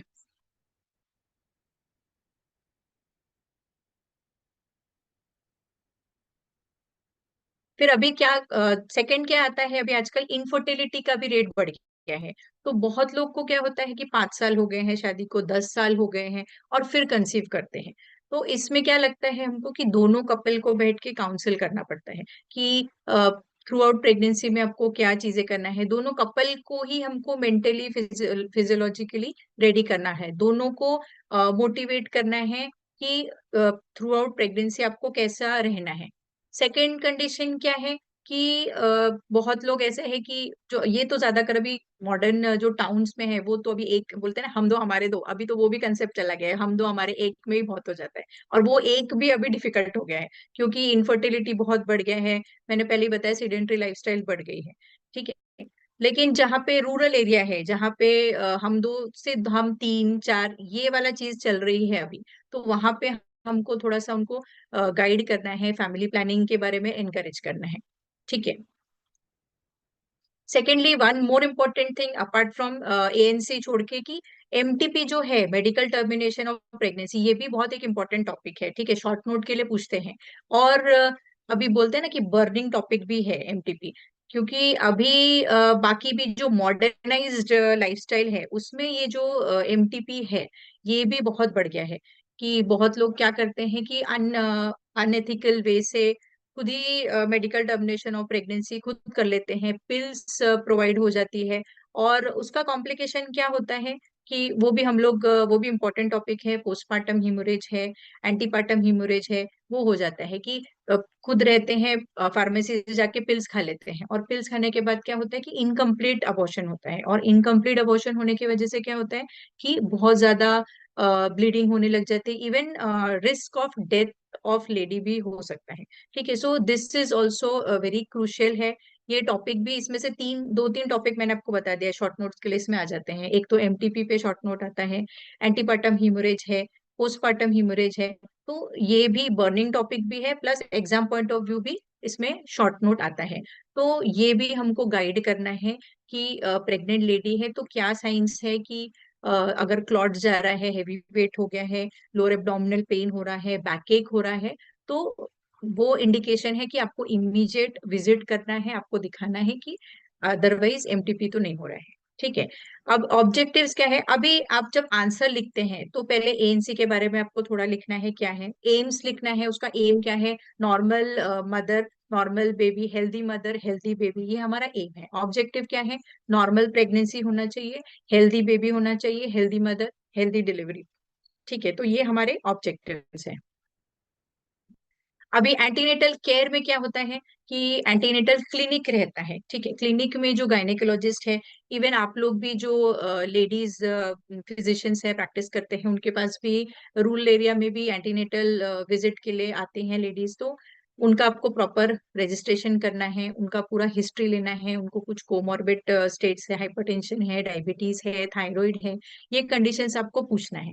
ठीक है, ये कंडीशंस पूछने के बाद आपको थरो फर्स्ट विजिट में पूरा एग्जामिनेशन करना है। एग्जामिनेशन में क्या इंक्लूड होगा, फिजिकल एग्जामिनेशन, सिस्टमिक एग्जामिनेशन, वो पूरा करना है आपको। ठीक है, फिजिकल एग्जामिनेशन में क्या आएगा कि एनीमिया है क्या, पैलर है क्या, साइनोसिस है क्या, ये आपको चीजें देखना है। ये इंपॉर्टेंट क्यों है, क्योंकि उससे हम लोग आगे का कॉम्प्लिकेशन है, अगर एनीमिया होगा तो पेशेंट का हीमोग्लोबिन कम होगा, तो एनीमिया के रिलेटेड जो कॉम्प्लिकेशन ऑफ प्रेगनेंसी है वो हम प्रिवेंट कर सकते हैं।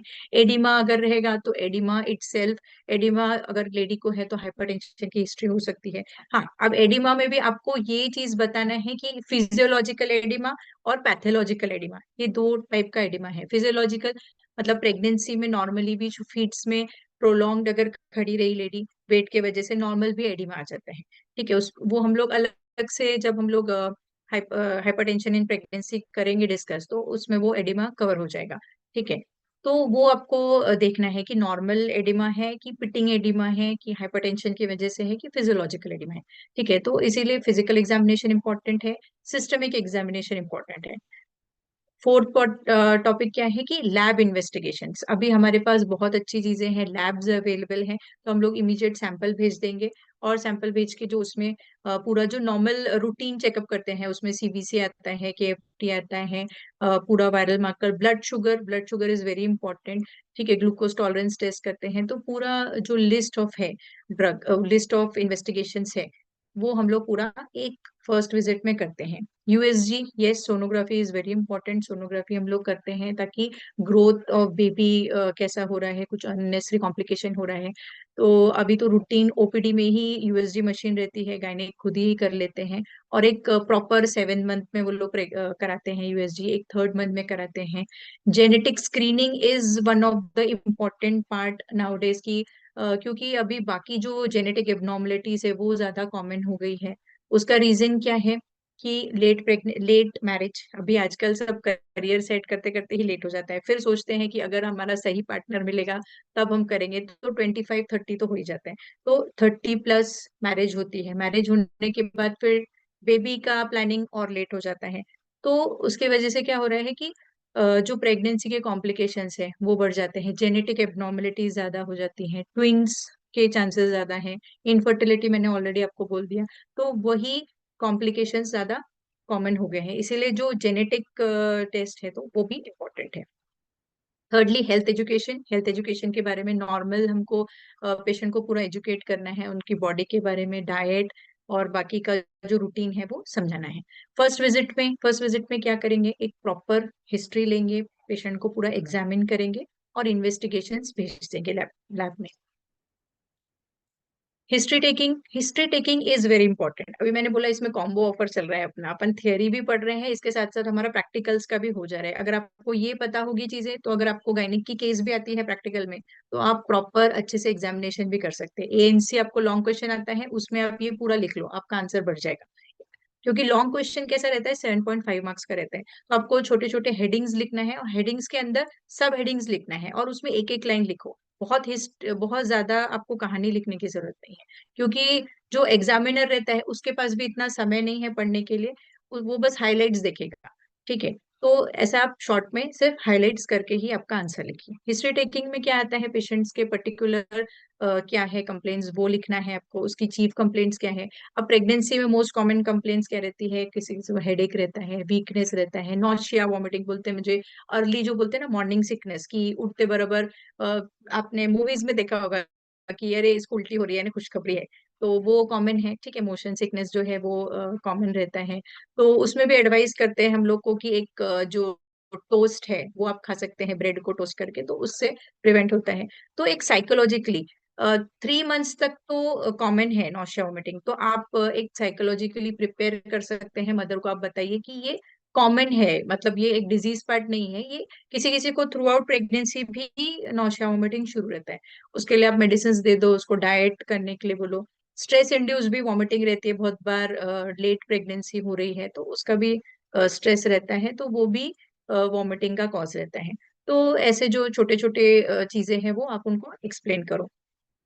पास्ट हिस्ट्री इंपॉर्टेंट है, क्योंकि अगर प्राइमरी है तो ठीक है, फर्स्ट टाइम प्रेगनेंसी हो रही है। अगर सेकेंडरी प्रेगनेंसी है तो फिर उसमें क्या होता है कि पास्ट हिस्ट्री में अगर उसको हाइपरटेंशन की हिस्ट्री है, अगर पिछली प्रेगनेंसी में उसको हाइपरटेंशन हुआ है, तो चांसेस है कि नेक्स्ट प्रेगनेंसी में भी हाइपरटेंशन हो सकता है, उसके कॉम्प्लिकेशन हो सकते हैं।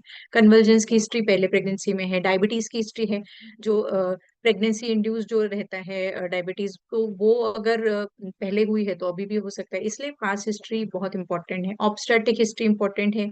बोलते हैं ना कि एक बार नॉर्मल हुआ तो नेक्स्ट टाइम में मम्मी लोग बोलते हैं अरे बेटा काम कर ले, तो नॉर्मल डिलीवरी होंगी, एक बार होंगी तो देखो दूसरी बार भी आसानी से होगा। ठीक है, तो वो इसीलिए ऑब्स्टेट्रिक हिस्ट्री भी इंपॉर्टेंट है, क्योंकि अगर फर्स्ट नॉर्मल डिलीवरी हुई तो chances of normal delivery next इसमें वो भी ज्यादा बढ़ जाते हैं। लेकिन अगर फर्स्ट सिजेरियन सेक्शन है, सी सेक्शन अगर पहले इसमें ही हो गया है, तो बहुत लेस चांसेस है, मतलब नियर अबाउट 10% ही बोल सकते हैं कि नेक्स्ट जो है वो नॉर्मल हो। ठीक है, क्योंकि कट हो जाता है, उधर का जो मसल है वो वीक हो जाता है, तो नेक्स्ट इसमें सीजेरियन ही रहेगा। मेंस्ट्रुअल हिस्ट्री भी इंपॉर्टेंट है कि हमको कैलकुलेट करना है ईडीडी यानी एक्सपेक्टेड डेट ऑफ डिलीवरी, तो इसीलिए हमको मेंस्ट्रुअल हिस्ट्री इंपॉर्टेंट है कि लास्ट पीरियड कब आया था, एलएमपी कब थी, वो हम पूछेंगे। फैमिली हिस्ट्री, किसी की फैमिली में कुछ डिजीजेस कॉमन रहती है वो पूछना हमको जरूरी है। ड्रग हिस्ट्री है, drug history is very important, क्योंकि कुछ कुछ पेशेंट्स है जिनको कुछ ड्रग्स की हाइपर सेंसिटिविटी रहती है, तो हमको पता रहना चाहिए। जैसे सल्फोनामाइड्स है, सल्फोनामाइड्स के लिए बहुत लोग एलर्जिक रहते हैं, सल्फा ड्रग्स जो है स्पेसिफिकली तो उसके लिए रहते हैं, तो वो हमारे लिए ड्रग हिस्ट्री इंपॉर्टेंट है, क्योंकि जब वो एडमिट होगी तो हमको वो ड्रग्स उनको प्रिवेंट करना है। Immunisation, yes immunisation is very important. Immunisation का पूरा हिस्ट्री पूछना है। टिटेनस जो है टीटी है वो लगाते हैं ड्यूरिंग प्रेगनेंसी। ठीक है, 2 डोज लगते हैं टिटेनस के, तो वो प्रॉपर आपको इम्यूनाइजेशन हिस्ट्री पूछना है। सोशियो इकोनॉमिक हिस्ट्री वो भी पूछना है, क्योंकि उसके हिसाब से जो आउटकम है डिलीवरी का वो रहेगा। कॉन्ट्रासेप्शन कुछ ले रही है तो वो आपको पूछना है कि स्टॉप करना है। प्रॉपर्टी है, प्रॉपर्टी अगर इंसर्ट की है, प्लान कर रही है प्रेगनेंसी, तो वो रिमूव करना पड़ेगा। एलर्जी की हिस्ट्री है, तो इस तरह से एक शॉर्ट में आपको डिटेल हिस्ट्री पूछना है। अब एमसीक्यू क्वेश्चन हम लोग को आया था, एक एमसीक्यू क्वेश्चन की how many minimum visit should be there during ANC. तो मिनिमम जो है 4 विजिट रहना चाहिए, आइडियली 6 to 7 विजिट रहते हैं, बट मिनिमम 4 विजिट अभी रहना चाहिए। ठीक है, उसमें फर्स्ट जो 28 वीक्स में है वंस अ मंथ जाओ, महीने में एक बार ही जा रहे हैं, क्योंकि इतना कुछ कॉम्प्लिकेशन नहीं है, सब नॉर्मल चलता है, तो महीने में एक बार के विजिट करके आ गए आइडियली। फिर 36 वीक में क्या है, महीने में आप 2 बार जा रहे हैं, क्योंकि कुछ ना कुछ कॉम्प्लिकेशन जो है वो बढ़ जाते हैं। और फिर बाद में 36 वीक के बाद में तो आपको फिर हर वीक जाना है, क्योंकि आपका जो डिलीवरी का टाइम है वो क्लोज बाय आ जाता है, ठीक है। तो उसमें जो कॉम्प्लिकेशंस है वो भी ज्यादा रहते हैं, तो इसीलिए आपको काउंसिल करना है कि ऐसे ही विजिट करें। First week ideally around 16 weeks तक के रहना चाहिए। सेकेंड विजिट, ये एमसीक्यू क्वेश्चन है, ठीक है। फर्स्ट विजिट पूछते हैं कब है, सेकेंड विजिट तो ये आपको रटा रहना चाहिए कि हाँ मिनिमम 4 विजिट है। First visit around 16 week, second visit जो है 24 to 28 वीक में रहेगा।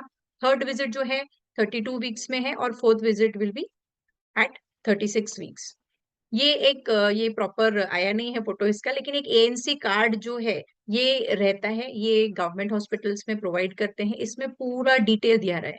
अभी जो हायर सोशियो इकोनॉमिक ग्रुप की जो लेडी है वो थोड़ा सा ज्यादा एजुकेटेड है, उसको ज्यादा चीजें समझ में आ जाती है। लेकिन अगर लोअर सोशियो इकोनॉमिक की है, अगर लेबर क्लास की है, वर्कर है, तो उसके लिए चीजें समझना थोड़ी डिफिकल्ट रहती है। इसीलिए कॉमन लैंग्वेज में, हिंदी है, मराठी में प्रॉपर कार्ड बना रहता है, उसमें पूरा विजिट लिखा रहता है। फिर उसको बच्चे की कैसे देखभाल करना है, बाद में कैसा केयर लेना है, कितना रेस्ट लेना है, क्या क्या चीजें खाना है, इम्यूनाइजेशन कौन सा लेना है, बच्चा अगर है तो बच्चे का कैसा केयर रखना है, तो वो पूरा डिटेल ये mother and child protection card जो है इसमें दिया रहता है, ठीक है। पीएसएम में भी ये टॉपिक आ सकता है, mother and child health card जो है वो रहता है।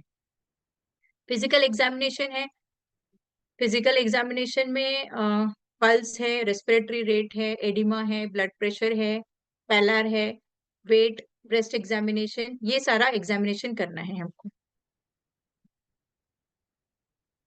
Examination point of view, pallor देखना है। पैलर से हमको पता चलेगा कि एनीमिया है क्या। पैलर कहाँ कहाँ देखते हैं, एक तो नेल्स है, लोअर कंजेंटाइवा है, म्यूकोजा है, पाम्स है, ये यहाँ पे देखना है। पल्स हम लोग पल्स नॉर्मल जो रूटीन देखते हैं, पल्स ऑक्सीमीटर में भी आजकल पल्स और सैचुरेशन दोनों भी आ जाते हैं।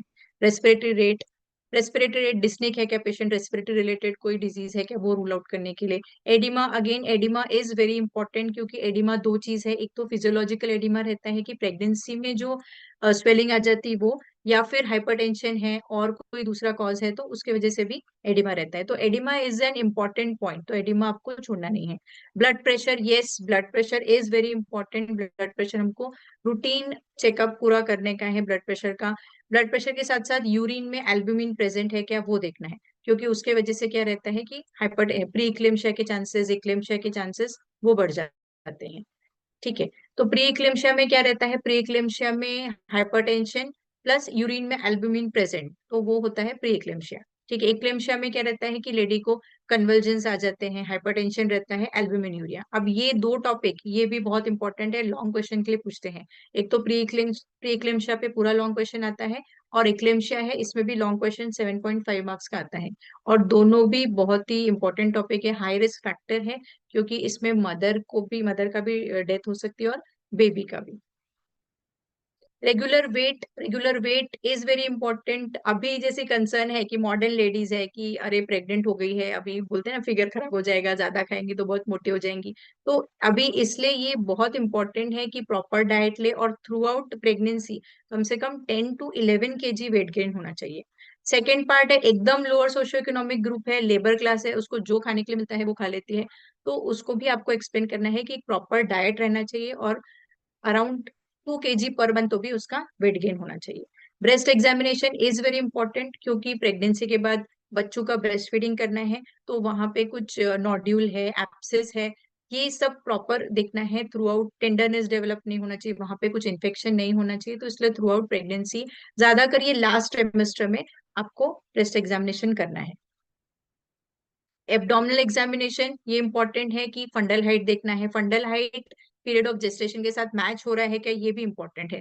तो उससे भी आपको बाकी चीजें जो है वो रूल आउट हो जाएगी। Fetal heart sounds, fetal movements, fetal parts, ये सारा आपको एब्डोमिनल एग्जामिनेशन में कवर करना है। फिटल लाई, फिटस का प्रेजेंटेशन और लाई से आप प्रिडिक्ट कर सकते हो कि नॉर्मल में जाएगा या फिर सीजेरियन में जाएगा, ठीक है। हेड एंगेज रहना चाहिए, हेड लो रहना चाहिए, तो दैट इज ऑल्सो इम्पोर्टेंट। फिर कुछ स्कार है क्या, जैसे मैंने बोला कि अगर प्रीवियस सीजरियन सेक्शन हुआ है तो एब्डोमिनल स्कार प्रेजेंट रहेगा, और उसका चांसेस है कि नेक्स्ट डिलीवरी भी सीजेरियन होगी। तो ये शॉर्ट में आपको एब्डोमिनल एग्जामिनेशन लिखना है और ये भी इम्पोर्टेंट पार्ट है। Coming to the lab investigation important part है। इसमें आपको रूटीन सीबीसी भेजना है, यूरिन रूटीन है, ब्लड ग्रुप है, वीडीआरएल है, आरबीएस है। अब एग्जाम में कैसा रहता है कि आपको जो जो याद आ रहे हैं इन्वेस्टिगेशन सारे लिख लो, ठीक है। स्पेसिफिक टू एएनसी तो यूएसजी बहुत इंपॉर्टेंट पार्ट है, यूरिन इंपॉर्टेंट पार्ट है, यूरिन में एल्ब्यूमिन इंपॉर्टेंट है और ब्लड ग्लूकोज ये लिखना है। और बाकी के जो हमारे रूटीन इन्वेस्टिगेशन है वो आप सारे लिख सकते हैं, जो हम लोग डे टू डे पेशेंट्स को लिख के देते हैं। अब क्या रिस्क अप्रोच किसके लिए है? हाँ, डिटेल तो हम बाकी भी पूरा ले सकते, तो क्या एक डेमोन्स्ट्रेशन के लिए इतना शॉर्ट मुझे लगता है ठीक है। हाँ बहुत ही अच्छा सर, प्रेजेंट बस किया है सर एक आपने। दो हाँ स्लाइड है, ठीक है, वो लीजिए लीजिए, कोई प्रॉब्लम नहीं। बस कंप्लीट ही कर रही हूँ। जस्ट एक शॉर्ट में छोटा टॉपिक लिया है तो जस्ट इसको कंप्लीट कर देते हैं। रिस्क अप्रोच में है कि एल्डरली प्राइमरी जो है कि 30 इयर्स एंड अबव है तो उनको हमको देखना है। शॉर्ट स्टैटर जो लेडी है उनका देखना है। माल प्रेजेंटेशन अगर कुछ है, अबॉर्शन है, प्री इक्लेम्शिया है, इक्लेम्शिया है, तो ये हमको रूल आउट करना है।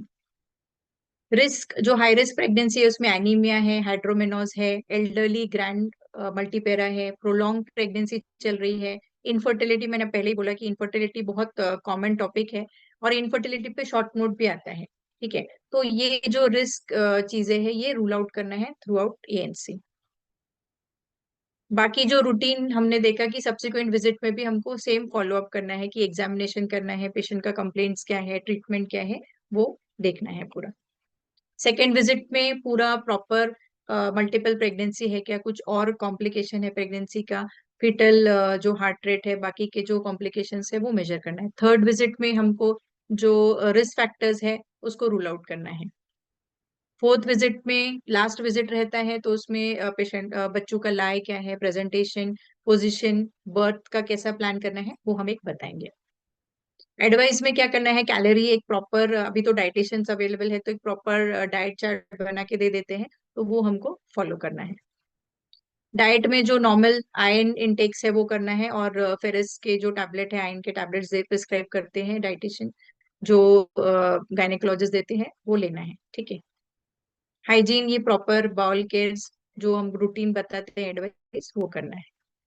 ब्रेस्ट केयर ऑलरेडी हमने डिस्कस कर लिया। और एक्सरसाइज जो है एक प्रॉपर रूटीन वॉकिंग है वो हमको एडवाइस करना है, ज्यादा हैवी वेट नहीं उठाना है, वो चीजें बताना है। अल्कोहल ड्रग ये मोस्ट कॉमन चीज है कि अभी जो मॉडर्नाइज लेडी है उनको हमको एक्सप्लेन करना है कि ये चीजें थोड़ा अवॉइड करना है।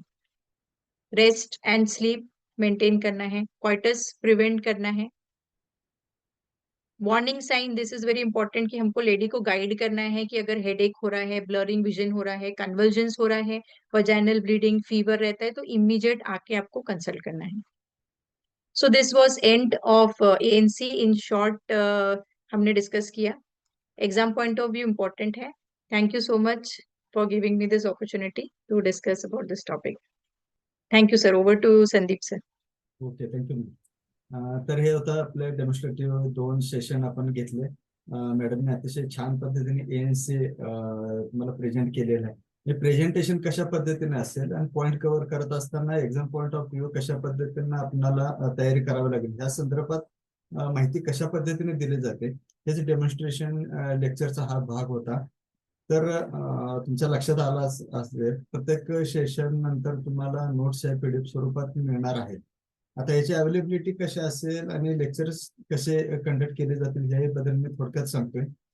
तर साधारण आठवड्यातून आता आपल्याकडं वेळ तसा कमी आहे, कारण 2-2.5 महिने आपले ऑलरेडी एक्झाम तुमच्या कॉलेज अलॉटमेंट मध्ये वेळ गेलेला आहे। कारण 2-2.5 महिने याच्यापुढे अगोदर सुरू व्हायला पाहिजे होते, जानेवारी फर्स्ट वीक मध्ये तर किमान चालू व्हायला पाहिजे होते।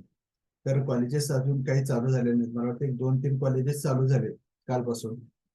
तर आपल्याकडे वेळ कमी असल्यामुळे आठवड्यातून साधारण 2 ते 3 सेशन होतील। दुपारी 3 वाजता हे लेक्चर होणार आहे। प्रत्येक सेशन 1 ते 1.5 तासाचा असेल, म्हणजे तो टॉपिक कव्हर करण्याच्या दृष्टीने आपण टायमिंग घेतलेला आहे। आता याच्यामध्ये असं होणार आहे की आठवड्यातून 3 दिवस सेशन घेत असताना प्रत्येक आता टोटल 13-14 कॉलेजेस मधून जे पार्टिसिपंट असणार आहेत प्रत्येकाचे कॉलेजचे दिवस वेगवेगळे असणार आहेत। मग कोणाचे मंगळवार बुधवार असेल, गुरुवार शुक्रवार किंवा शुक्रवार शनिवार असेल किंवा फक्त शुक्रवार असेल, तर कुणाचा ना कुणाचा तरी आपलं सेशन मिस होणार आहे. तर आपण काय करतोय, रेग्युलर 2 ते 3 सेशन होतीलच, तर त्याचे रेकॉर्डिंग लगेच आपण एव्ही मेडिलाईनच्या ऍपवरती अवेलेबल करून देणार आहे.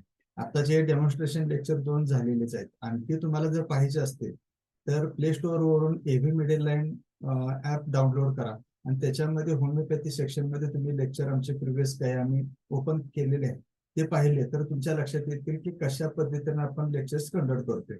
ओके, किंवा तुम्हाला त्याची लिंक पाहिजे असेल एव्ही मेडिलाईनची, तर ते लिंक तुम्हाला दिली जाईल, तुम्ही ऍप डाउनलोड करून घ्या आणि बघू शकता. तर आपण आठवड्यातून 2 ते 3 लेक्चर होतील, त्याचे रेकॉर्डिंग ऍपवरती अवेलेबल असतील, 24 आवर्स तुम्हाला ते उपलब्ध होतील. बाकी प्रत्येक लेक्चरचे त्या टॉपिकचे जे नोट्स आहेत त्या नोट्स तुम्हाला पीडीएफ स्वरूपात ऍपवरती असणार आहे, ते तुम्ही बघू शकता. आणि मॅडमनी ज्या पद्धतीने सांगितले की रायटिंग आपल्या एक सवय कमी झालेली असते, फक्त प्रिस्क्रिप्शन पुरतं आपण मर्यादित राहिलेला असतो.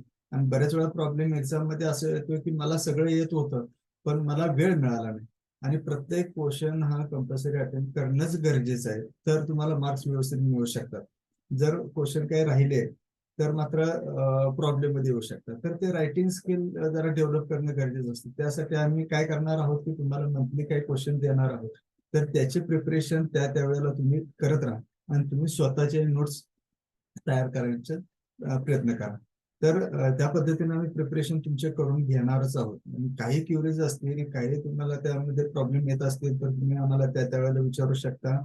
बॅकअप ते आमचे स्पीकर आहेत, त्याच्याही बरोबर आमचे CCMP केलेले टीम मेंबर्स आहेत, ते तुम्हाला त्या संदर्भात गाईड करत राहतील. कोणताही प्रॉब्लेम असेल अगदी बिनधास्त तुम्ही विचारू शकता.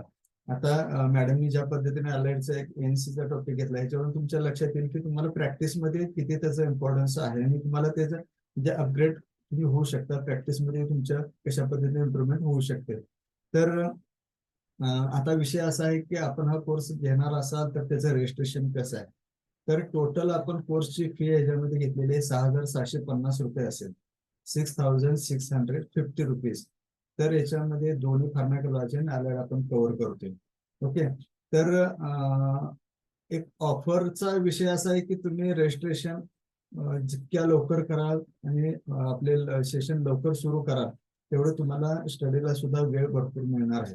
साधारण आपण 25 फेब पासून लेक्चर सुरू करणार आहोत, तशा पद्धतीने प्लॅन केलेला आहे. तर तुम्ही रजिस्ट्रेशन केला तर स्टार्ट पासून आणि बेसिक जे फार्माकोलॉजीचे आहे तुम्हाला ते बेसिक कॉन्सेप्ट क्लिअर झाले तर पुढचं समजणं सोपं जाते. त्यामुळं आत्ताच लवकर तुम्ही रजिस्ट्रेशन करून घ्यावं असं माझी तुम्हाला रिक्वेस्ट असेल. तर आज आणि उद्या रात्री 12 पर्यंत जे रजिस्ट्रेशन करणार आहेत त्यांनी फक्त 6,000 मध्ये रजिस्ट्रेशन करू शकतात. तेवढंच आपण या ठिकाणी अलाव करू शकतोय, कारण डिस्काउंट वगैरे देणं यापेक्षा आम्ही सरसकट सगळ्यांनाच फी अफोर्डेबल असेल या दृष्टीने प्रिकॉशन घेतलेली आहे. म्हणजे कोणत्याही प्रकारची जादा फी वगैरे अशामध्ये याच्यामध्ये नाही. 6,000 मध्ये आपण या 2 दिवसासाठी घेतोय, त्यानंतर रजिस्ट्रेशन होते ते रजिस्ट्रेशन मात्र 6,650 मध्येच तुम्हाला असतील. ओके, आणखीन गोष्ट अशी की याच्यामध्ये तुम्हाला काही विचारायचं असेल, काही शंका असेल तर तुम्ही आता चॅटबॉक्स मध्ये टाकू शकता, तुमच्या शंकांचं निरसन केलं जाईल. किंवा तुम्हाला काही विचारायचं असेल तर आमचा जो नंबर आहे 95-033-15-933 त्या नंबरवरती तुम्ही मला कॉल करू शकता. आणि पेमेंट मोड जो आहे तो आता जो तुम्हाला मी नंबर सांगितला 95-033-15-933, संतोष सर चॅट मध्ये नंबर सर्वांसाठी ओपन करा. त्या नंबरवरती तुम्ही पेमेंट करू शकता. आज आणि उद्या रात्री 12 पर्यंत 6,000 मध्ये करू शकता. त्यानंतर मात्र 6,650 मध्ये तुम्हाला रजिस्ट्रेशन करावं लागेल. बरेच पार्टिसिपंट आहेत ज्यांनी मला त्यांचं आता मोबाईल नंबर दिलेले आहेत, व्हॉट्सअप नंबर दिलेले आहेत. तर मी सांगितलं त्या पद्धतीने, कारण प्रत्येक वेळेला आम्ही काही ना काहीतरी ऑफर करतो. मागच्या बॅच मध्ये आम्ही ऑफर केली होती की जे युनिव्हर्सिटी टॉपर असणार आहेत तर त्यांना आपण फी 100% माफ करणार आहोत. तर मला वाटतं 1-2 मेंबर असे निघू शकतात अशा आतापर्यंत शंका आहे, कारण अजूनही रिझल्ट डिक्लेअर झाले नाही. 2 मेंबर आमच्या बॅच मध्ये टॉपर असण्याची शक्यता आहे. ते कदाचित फ्री मध्ये त्यांच्या आपण फी रिटर्न करणार आहोत. तर आजच्या ह्या बॅच मध्ये आपण त्या निकालाची वाट न पाहता आज ज्यांनी मला नंबर सेंड केलेले आहेत त्यापैकी एक 2 क्रायटेरिया त्याच्यामध्ये आहेत. एक क्रायटेरिया तर तो एव्ही मिडलाईनचे ह्याच्यापूर्वी कोणतेही सेशन त्याने अटेंड केलेले असले पाहिजे. एक ते अट पूर्ण होत असेल तर. आणि दुसरे काही नंबर टाकतायत पट टाकायला काही हरकत नाही. तुमचा व्हॉट्सअप नंबर असेल तरच तुम्हाला ती संधी मिळणार आहे. ओके. आणि दुसरे क्रायटेरिया असे की तुमचाच मोबाईल नंबरची टोटल बेरीज करा आणि 3 जर काउंट येत असेल तर त्यांना आम्ही 2 मेंबर त्याच्यामध्ये आपण फ्री देतोय. 3 टोटल बेरीज जर 3 येत असेल तर त्याच्यामध्ये ज्यादा असतील तर मात्र लकी ड्रॉ पद्धतीने आपण करू. पण एक संधी आहे तुम्हाला ह्याच्यामध्ये आता जॉईन करण्याची. तर आणखी कुणाला काय प्रश्न विचारायचा असेल तर चॅटमध्ये आता टाकू शकताय, विचारू शकताय.